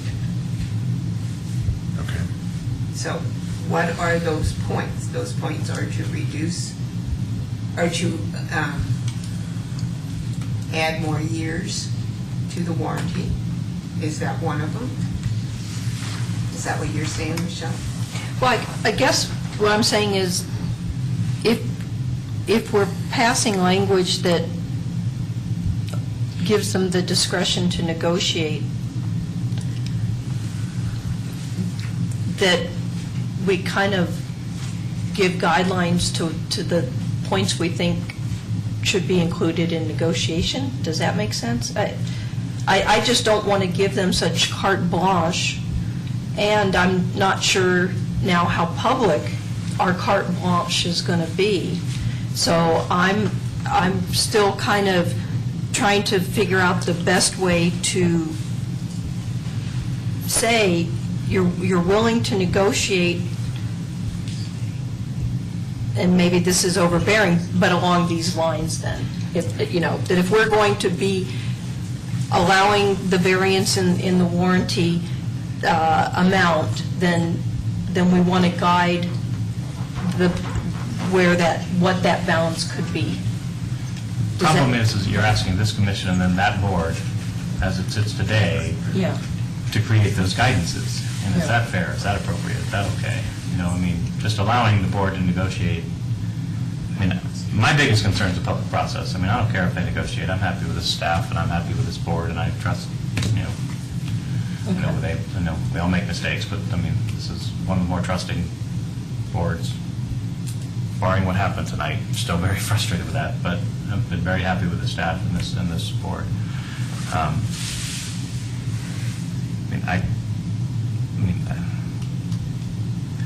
I'd be more interested in figuring out how we can make it as transparent as we can when a change has been made to the land use code. And I don't even think it's relevant necessarily just to this particular article. I mean, if there's anywhere else in the code, and I'd have to go back and review it, where an applicant can make a submission to request a change, I want to make sure that doesn't get lost in the public process. Other than that, I'm fine with the language exactly as it is, as long as Maybe it's too open. as long as we have that. But I think if we try to start suggesting what people can do, then can and can't do, that we're going to be here for a very long time. And that's, I think, I agree. I mean, this is about giving the board the ability to do the negotiating, and if that's the direction they want to go on warranty issues, then that's the direction they'll go. But I think they'll have to make that call, and I don't think we can do anything here tonight to make them do certain things. We could suggest higher numbers. That's why coming from 50 down to 15 for 10 doesn't make sense. Coming down to 30, so that, you know, because they're going to come in at 30 and then they'll request it to go down if they're going to, or maybe not, because that's standard in the industry. Right. But, and if you want to say 3 years, I mean, I don't know if the board would pass it, then you say 3 years, and then they can come down to 2 if they want. But, you know, you want to stay, I agree with Quinn, you want to stay competitive with what our neighbors are doing. Just so when people are looking at our code, that they can go, yeah, Superior's just as comfortable to go work with as anybody else, you know. Right. Okay. So pardon me, I mean, so one thing we can do is we can take each of these point by point and we can straw poll them and just take them off the table. I mean, so if Rochelle's saying I'm going to extend the warranty and we all look at each other and say, nope, we don't want to do that, then sorry, Rochelle, that comes off the list, you know, and she can choose to vote or not vote for the motion when it's fully done. I mean, Okay. I think each of these should be straw polled. We just decide what they are. Okay, let's straw do poll that. them. And I think the points that need to be on are, one, whether or not we agree with the negotiation, you know, allowing the town to negotiate, the staff. I mean, that's what as it stands right now, are we okay with that language? Okay. Are we okay, do we want to extend the warranty? And I don't mean to push you too hard, Rochelle, but I think you need to pick a number. I don't think we can sit here and create language to give somebody guidance 10 years from now. But do you want to suggest a number? Or we just want to Earlier say you said extend? You don't 3 have to. We can just tell the board we think the warranty should be extended and let them argue it. That's fine too. Just to make sure I understand what you're thinking, Rochelle, Yeah. about the process, are we going to suggest that they incorporate these comments into this change, or are we just saying, we'll approve the language, but we make the following recommendations that you consider. We would include all of this in a single recommendation under Okay. this motion. Assuming they pass the straw poll. Well, in theory, if we all straw poll, yeah, I mean, if Okay. we straw poll out, or if we all agree with Rochelle, then we put it in. If we all, if the majority disagrees with Rochelle, we'll take it out. We won't even put it in the recommendation. Okay. So the first straw poll would be the motion as it's written to allow the board to have flexibility to negotiate these items. Number two, the warranty extension to, why don't we just say warranty extension? Number three is reduce the warranty percentage. Warranty percentage. Are there any other points that we want to consider in this motion? Maybe that we would not recommend reducing the guarantee below 100% or whatever the standard, the prevailing standard is. Maybe that goes without saying. I think it goes without saying. Yeah. But I do think that this amendment would permit them to reduce the guarantee if they chose to do that. Yeah. It would. Yeah. Now you're going the other way on us. No. Okay, so that was brought up earlier, so we'll Yes. just put it on the list, so. So not, That was reduced, or not reduce not reduce amount, the guarantee the guarantee Below. amount. below 100? Is that what you're suggesting? Or at all. I mean, I think we're kind of we're in the ballpark. And that's just it. I think if you put a lower number, you've just set the bar Yeah. at the lower number. Yeah. Yeah. Yeah. So Let's maybe just we straw just, poll these, I think we need to discuss them and straw poll them. Anything else on the list? I have one more thing, but I'm going to save it for last because we might have to so discuss it. just to clarify, not reduce the guarantee, period. Okay. Okay. So not reduce it, not reduce guarantee.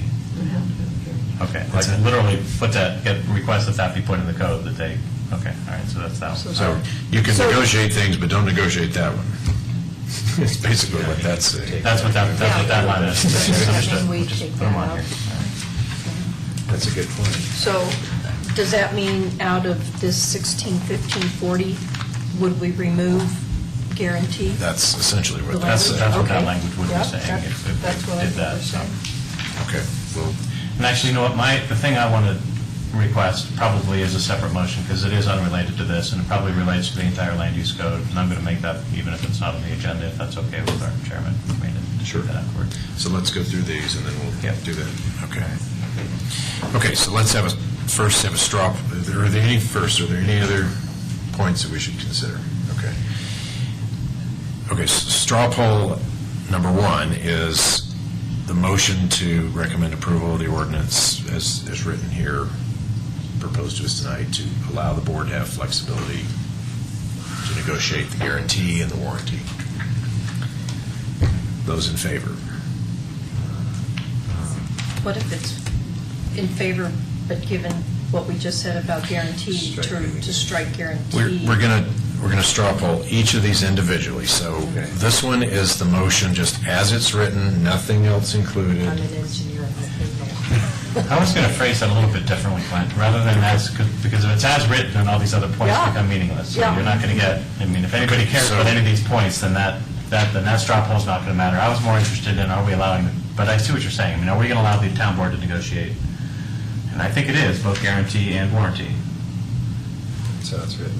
Are we all okay with that, barring that there may be some other points that impact how Okay, far should they we go? do these in reverse then? Let's do them in, let's do the straw poll in reverse. All right. The Okay, elements, and then the elements will Okay. add up to the final. okay, so And we also run the risk of a tie here, so just keep that in mind. that's true. It's like this. Okay, so the first straw poll is the piece saying we're going to strike the word guarantee from the motion. So basically take negotiation of the guarantee out of the, 10%, we're not going to allow that. Yeah, Yes. that's what that point was. correct. So all those in favor of that addition? 1, 2, 3, 4. 4. So you're up for just keeping that at 110% and not letting him negotiate it. Yeah. Okay, 42. okay. The next straw poll is reducing the warranty percentage from 50% to, let's do it just like we did before, from 50 to 25%. We'll kind of do this in 2 stages to see if we have any swing in the numbers. So reduce the warranty percentage 50% to 25%. All those in favor of that? 2 out of 6. Okay, I think it's kind of pointless to try. 30% was my number, but I wanted to stay a little bit high, that's all. I just felt like it should be a little bit higher than. Well, could we straw poll the warranty period prior to the percentage part? Oh, extend the warranty time? That's next. And we're Well, doing it in for me, reverse though, order. but see, I can't make my vote on the one until I understand the positioning of the other. Because to me, that's where I see the interrelation Okay. of what I don't think, we could accomplish. I don't think we're going to swing that one. I don't think that's going to swing anyway. But go ahead and try. Okay, so shall we do the warranty extension? Extend the warranty time beyond 2 years.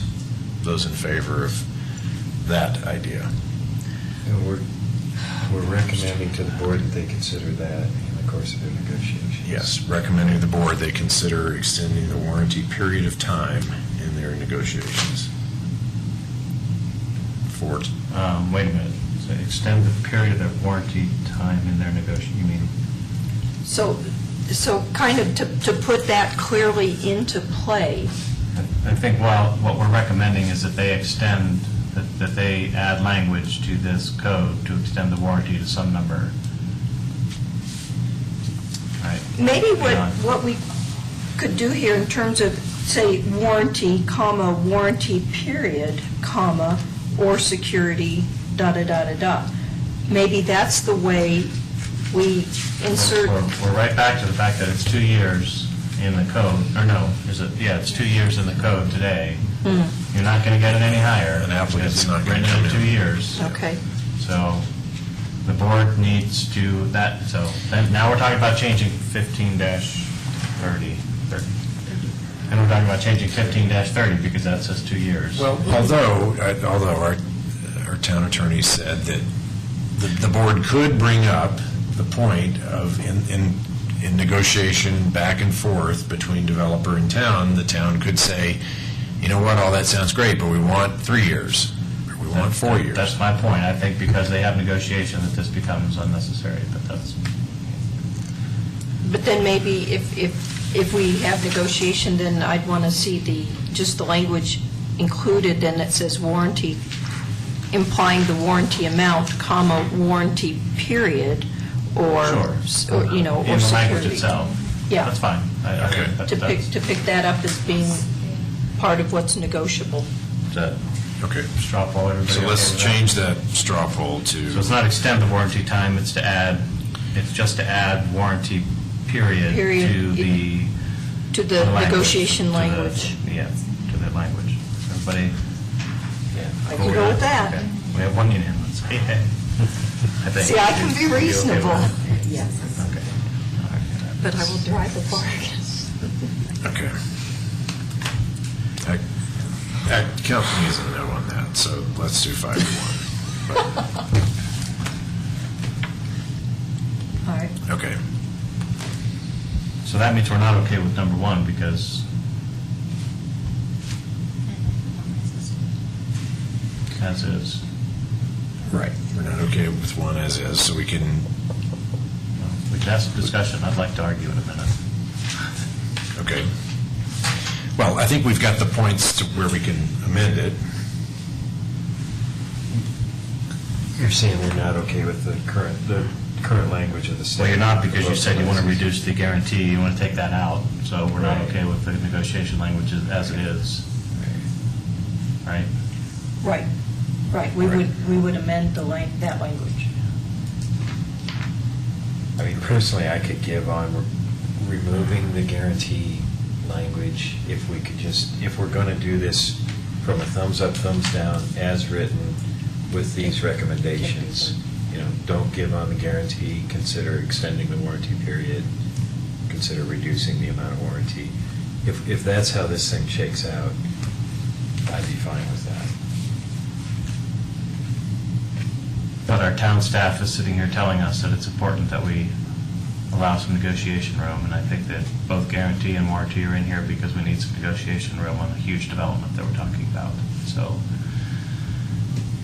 to not give them that negotiation room by saying, sure, you can have negotiation, but no, you really can't because you can't go below 110%, which we've written, then.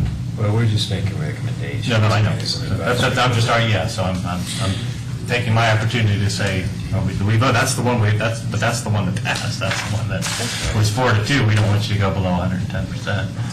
So, yeah. Do we, for what it's worth, I mean, the reality is, I would draw the line at 100%, which is, I think, where the staff would draw the line at anyway. I mean, I think we're fine at 110% because comparatively, we're in the ballpark with the others, neighboring municipalities, but if they have to negotiate it down to 100%, that doesn't bother me. And if we, it doesn't bother me either, but Clint's argument, if we put 100% in there, then what's going to happen? It's going to, that's your baseline. That becomes the Yeah. baseline. Right. Yeah. If If 110% is the baseline and the negotiation's open, they can request whatever the heck they want. I wouldn't put that in the statute, though.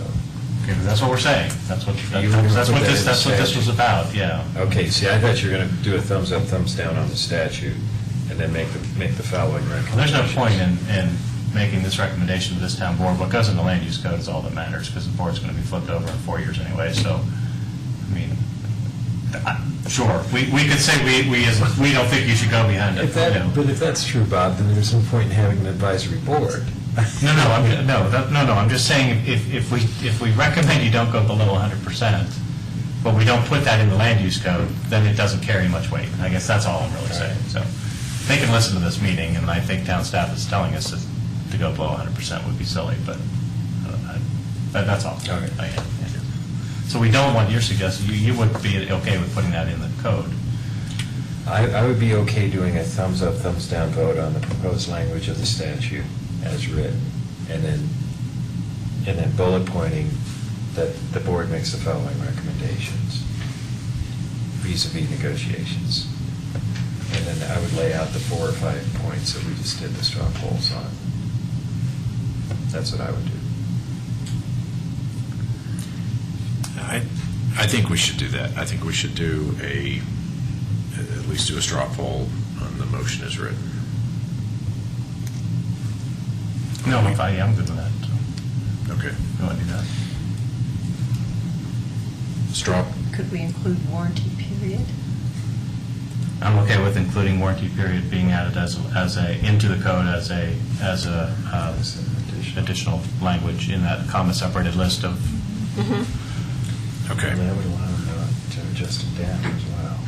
So now, As is, it's broad, just to interject, as is, the language is broad enough to include warranty period. Okay. Because it says warranty. Right. Yeah. Yeah. Okay, so we're being told that it may not be necessary to have that piece in there because they can. We can still recommend it. We're just recommending it. I'm fine with that. Okay, straw poll for the motion as written. Those in favor? With the words warranty period added in there. Okay. I'm fine with that. What? We're unanimous, okay. All right, then before we go much further, Should we make a motion? Well, let's make a motion, let's get this. Does anybody else like to take it? Anybody else want to take it?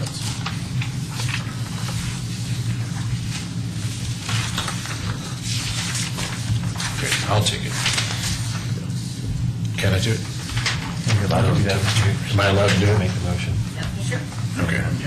Okay, I move to recommend approval of an ordinance of the Board of Trustees of the Town of Superior amending Article 15 of Chapter 16 of the Superior Municipal Code by addition of a new section 16-15-40 regarding developer guarantees for public improvements. One exception, Commissioner McCool. to add the warranty period. With one exception, to add the word warranty and the word period after the word warranty, to imply that that's also open for negotiation. Second. Okay, second by Commissioner Sawtelle. All those in favor? Passes unanimous. Okay. Okay, Commissioner McCool, you had another item you wanted to add into our agenda? Now, with these recommended points, do you want to somehow do something with those? I'm not clear what we want to do with those recommended points before, these other points that we, Could we straw poll? from the straw poll, how do you want to make a motion? I mean, somebody can make a motion to With these recommend the following- following points be considered as you're reviewing this. I don't know, I mean, motions get passed to the board in the minutes as something that Okay. they're more powerful than asking them to watch our meeting and discussing it, so. If we care about any of these points, then we probably ought to.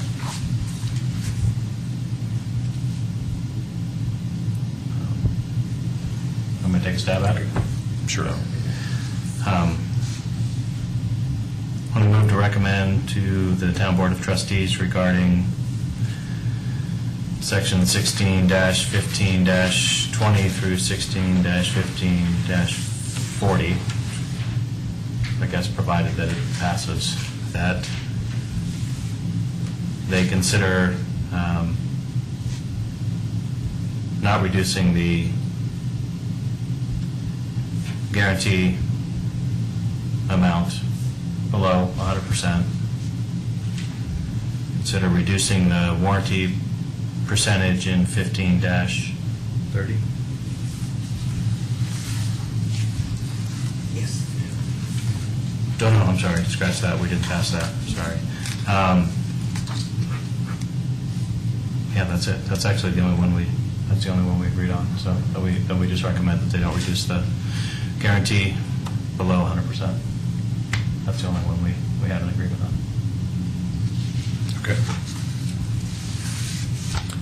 We have a motion by Commissioner McCool. A second.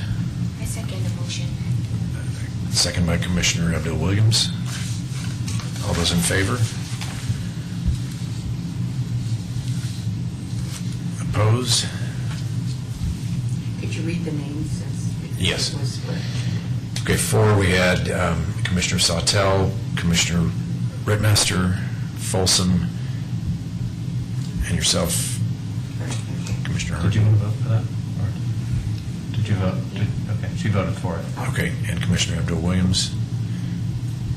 Opposed was Commissioner McCool.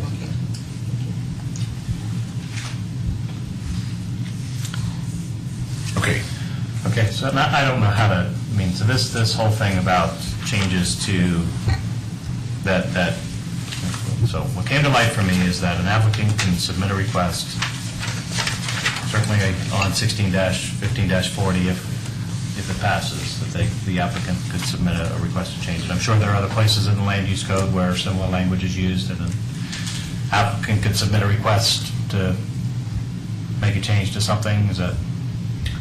I mean, you probably can't say for sure, but. The business of wanting to make a change to whether it's an administrative amendment or not. You know, so there's language in there that talks about, you know, I've got a final development plan, it's already done, but we gotta fix this thing, and it's a small thing, we can go through administrative amendment. Those are All clear, that kind of those are language. clear, right? Yeah, that's clear, it's got thresholds and all that. This 16-15-40 that's being proposed does not have that type of, that has to go to the town board, right? Okay. So, So every development agreement goes through the town board and receives approval via public process. As an approved contract of the town, any amendment to that contract would have to go through the same approval process in front of the board, in front of the public. So if a development agreement was agreed to and then additional negotiation were to occur for whatever reason, the developer comes back with a new proposal, then that amendment goes in front of the board again. Either way, whether the negotiation is part of the initial development agreement or comes back as an amendment to an already signed development agreement, the approval by the board is a public process. Does that answer your question? So then this request, which hasn't been made but is assumed it's going to be made because they've actually asked us to have this conversation, we are going to, I mean, that development agreement is going to be, it's going to go back through a public process. Correct. I don't know where you are, but, I mean, the fact that that got by, so what's concerning me is that got by way too quickly. Development agreements don't need to go through the planning commission before going to the board. So you actually think the public had a chance to see and really, I mean, for that to happen in one meeting like that was just, I don't know. That's my struggle. So what I was talking about earlier was that. Well, and are you asking that- specifically around how do we know these exceptions? Because that's what I would want to know about, the exceptions that are. Right, that there's, yeah, I mean, but she's, I mean, so her point being, the development agreement comes back through the public, comes back to the town board. But how, yeah. But how does the public know that that exception's in there, short Right. of reading through the development agreement and understanding the And land use code? understanding that that's Well still. enough that that's actually an Exactly. exception to the land use code. Right, That's what concerns me. right. I would agree. And I think when I'm not sure what we can recommend whatever we want to the town board, but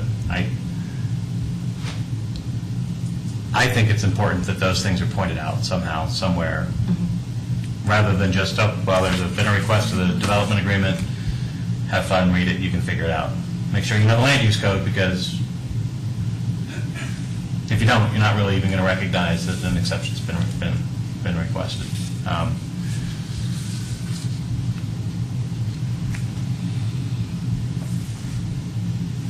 So somehow I'd like to recommend the board that any exceptions to our existing land use code made in any contractor agreement are Explicit. on a cover sheet.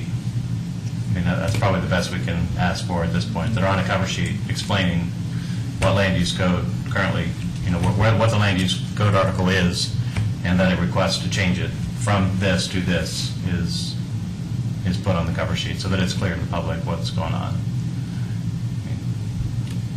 And if we're going to do it in one meeting, the least I feel like we can do is make it really clear. That's a one-meeting deal. It can be. You know, It shouldn't be according to the municipal league, but. By cover sheet, I mean, do you mean something like this, or what? Well, I mean, I guess it could be on the agenda. I mean, heck, we throw other stuff on the agenda, like you can only talk for 5 minutes, and here's the 10 rules that you have to follow if you get up here for 5 minutes. So, geez, I think we could spare the space on the agenda, bulleted underneath to do that. If there's been a request, if there has been, let me get the language. Would that normally? If an applicant has submitted a request to change something that's defined in the land use code, That should be there. that would normally be. identify the article that's being. It's out of, well, we go through the checklist and say if it complies or not. And if it doesn't comply, then we explain what the exception is and whether staff supports or does not support. That's been at least in my short period here, that's been what I've been part of and my understanding. Yeah. No, I was just going to say that that's in the cover memo, Yes, not on the agenda. that's correct. The agenda, So we have a if you're bullet okay that with the will go covenant. into a little more depth about what the proposed resolution or ordinance is addressing, rather than just the complicated title with the numbers of the code and things. It will say, requesting. Well, I think I'm suggesting that we have on the agenda that if a applicant has submitted a request to make a change to Or have an exception. that, we'll get the language in a minute, that if that's requested, then on the agenda item for that And if it's being developer considered. agreement in this case, but whatever it is, that actually be a sub-bullet under there saying that applicant has requested a change to the standard in section 16-15-30. It sounds like that's what. Yeah, is so we're happening. okay with doing that? We don't do that currently, correct, on the agenda? We don't go to that specific. Right. We do in the cover, but we aren't Yeah. that specific in the agenda, Yeah. correct? I'm not looking to see if they're okay with it. I'm asking the planning commission if we want to make that recommendation to the board. Because they're the ones who can direct staff to do that. And it's because more people will be looking at the agenda to determine whether they have something of interest they. Want to ask that- about. Yeah, okay, Get more I would explanation on it. agree. Yeah. Because if you don't see it there, then chances are they're not going to see it in the cover memo. They're not going to be looking for it. Yeah. They'll have said, oh, that's a puff night, I don't need to go. Yeah, yeah. Developer agreement. Yeah, yeah. So anyway, so I'd like to make a motion that if an applicant submits a request to make a change to, now I guess I have to get the language.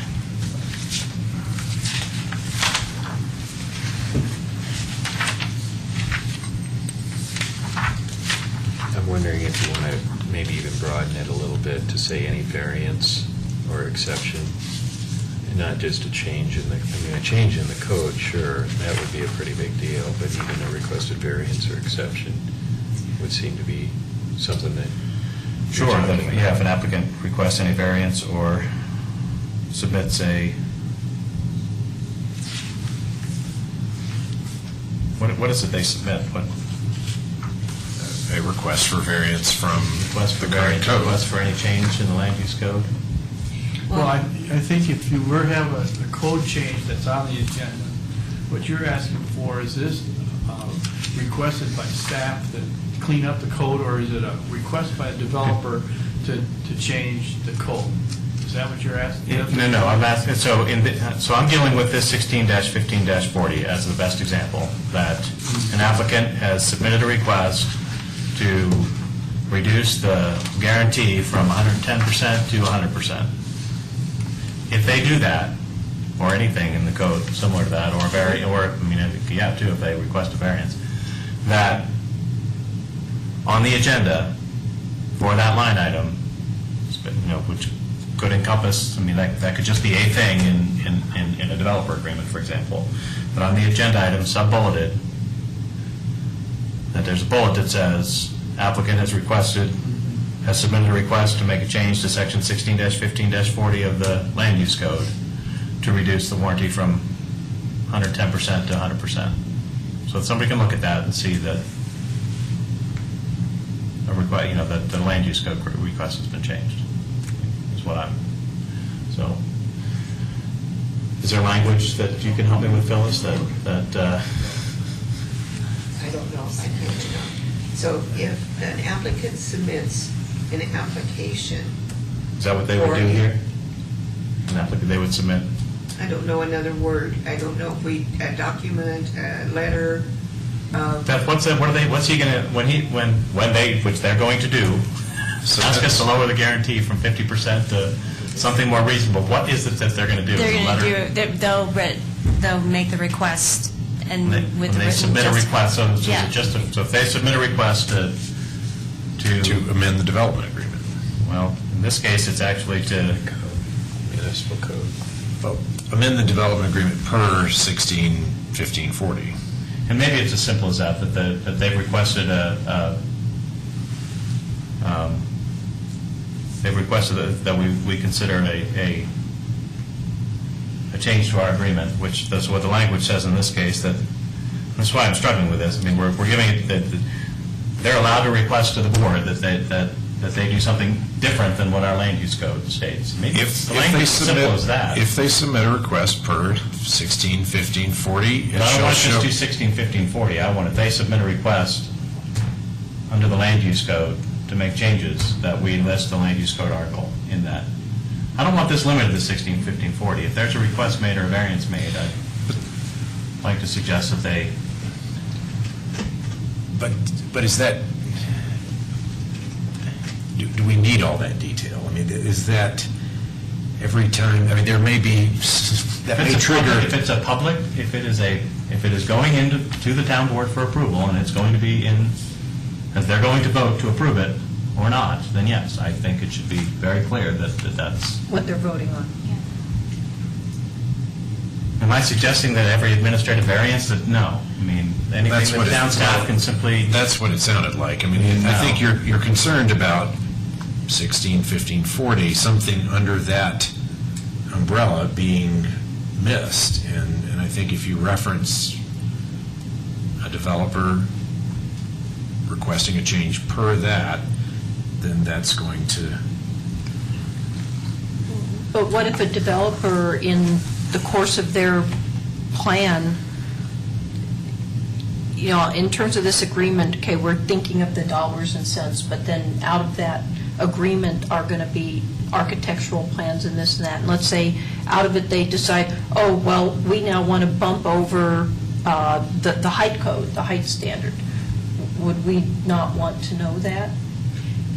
So what I think Bob was saying, any change to the land use code, Well, not just this. Barring administrative exceptions the town staff is allowed to make. Right. Barring, but yes, yeah. I don't think code changes would be buried anyway. Well, there's administrative amendments that can be made that the staff, that don't ever have to go before the town board.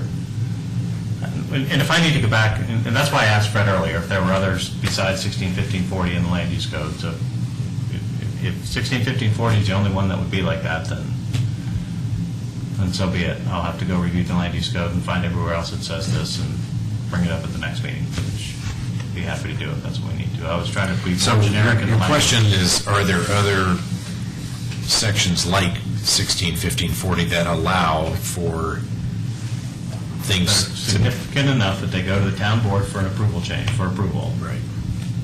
That they be pointed out. That's I think that's all I'm requesting. On the agenda, not just Right. on the cover memo. Okay, do you want to start with this one and perhaps? No, I don't. If I need to go through and find the others to get the language Okay. right, I'll wait till the next meeting. I'm not, Okay. because if you specify one, we can't specify one, because if another one gets changed later, then, I mean, that wouldn't get done, but I mean, it should be fairly generic and. Okay. So I guess what you're saying is, if something is of importance, that it would be coming to the board versus just town staff and be an administrative kind of... Let me just take a stab at it. So I'll make a motion to recommend to the town board that any submissions by an applicant that requesting a change to the land use code as it's written, or no, that's not right, so not to change the land use, that they have submitted a request to the town board per language in the land use code.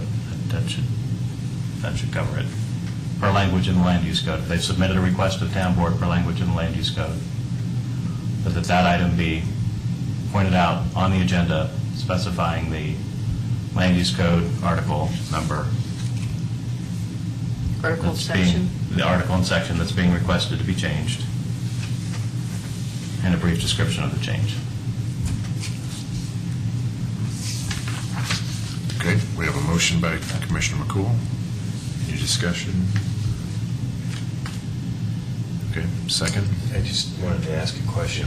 I was trying to follow what you were saying, Bob, and I think initially you might have omitted the term change as a requested change. You're focused on any request submitted by an applicant for a change to the land use code. No, because it's not a change to the land use code.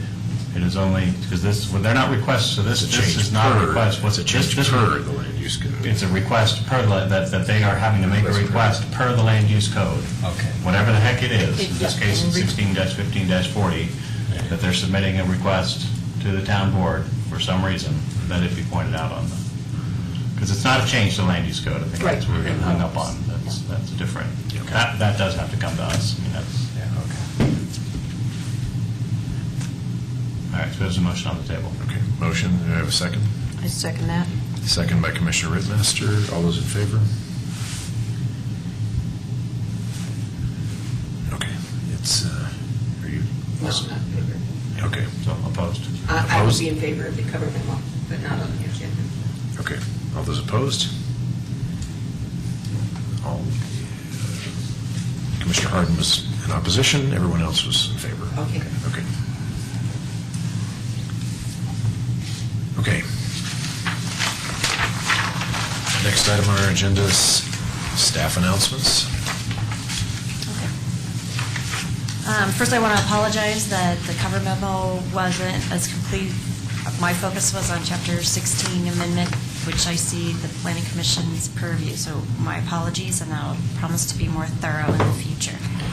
The other announcement I have to make is that the town, the proposed developer for the town center has negotiated a 30-day extension on their purchase for the property, which gives everyone, both on both sides, town as well as the development team, some breathing room with respect to the process of amending they're be proposing a rezoning of one of the parcels, and trying to remember everything on the list. PD amendment to what they have, plus the addition of another parcel to become part of the PD. Thank you, Fred. So we have a little more time. We had initially asked you to put April 23rd on your calendars, and it's looking like we can free that up. We may be meeting on April 16th, but hopefully we can, if we have the information, we will bring it forward to you to April 16th. Otherwise, I'm guessing the first meeting, our first meeting in May, which is May 7th, we'd start seeing town center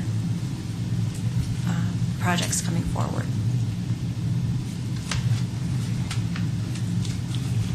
You guys still expecting potentially needing 2 or 3 meetings in a Well, I row? think we need to reset the schedule and probably have the same options that we had in the first one, come up with a new one. Yeah, we just found this out hours ago, well, a lot longer than that now, earlier this afternoon, and I think the attorneys' teams are going to get together as well as some staffs to talk about scheduling of everything.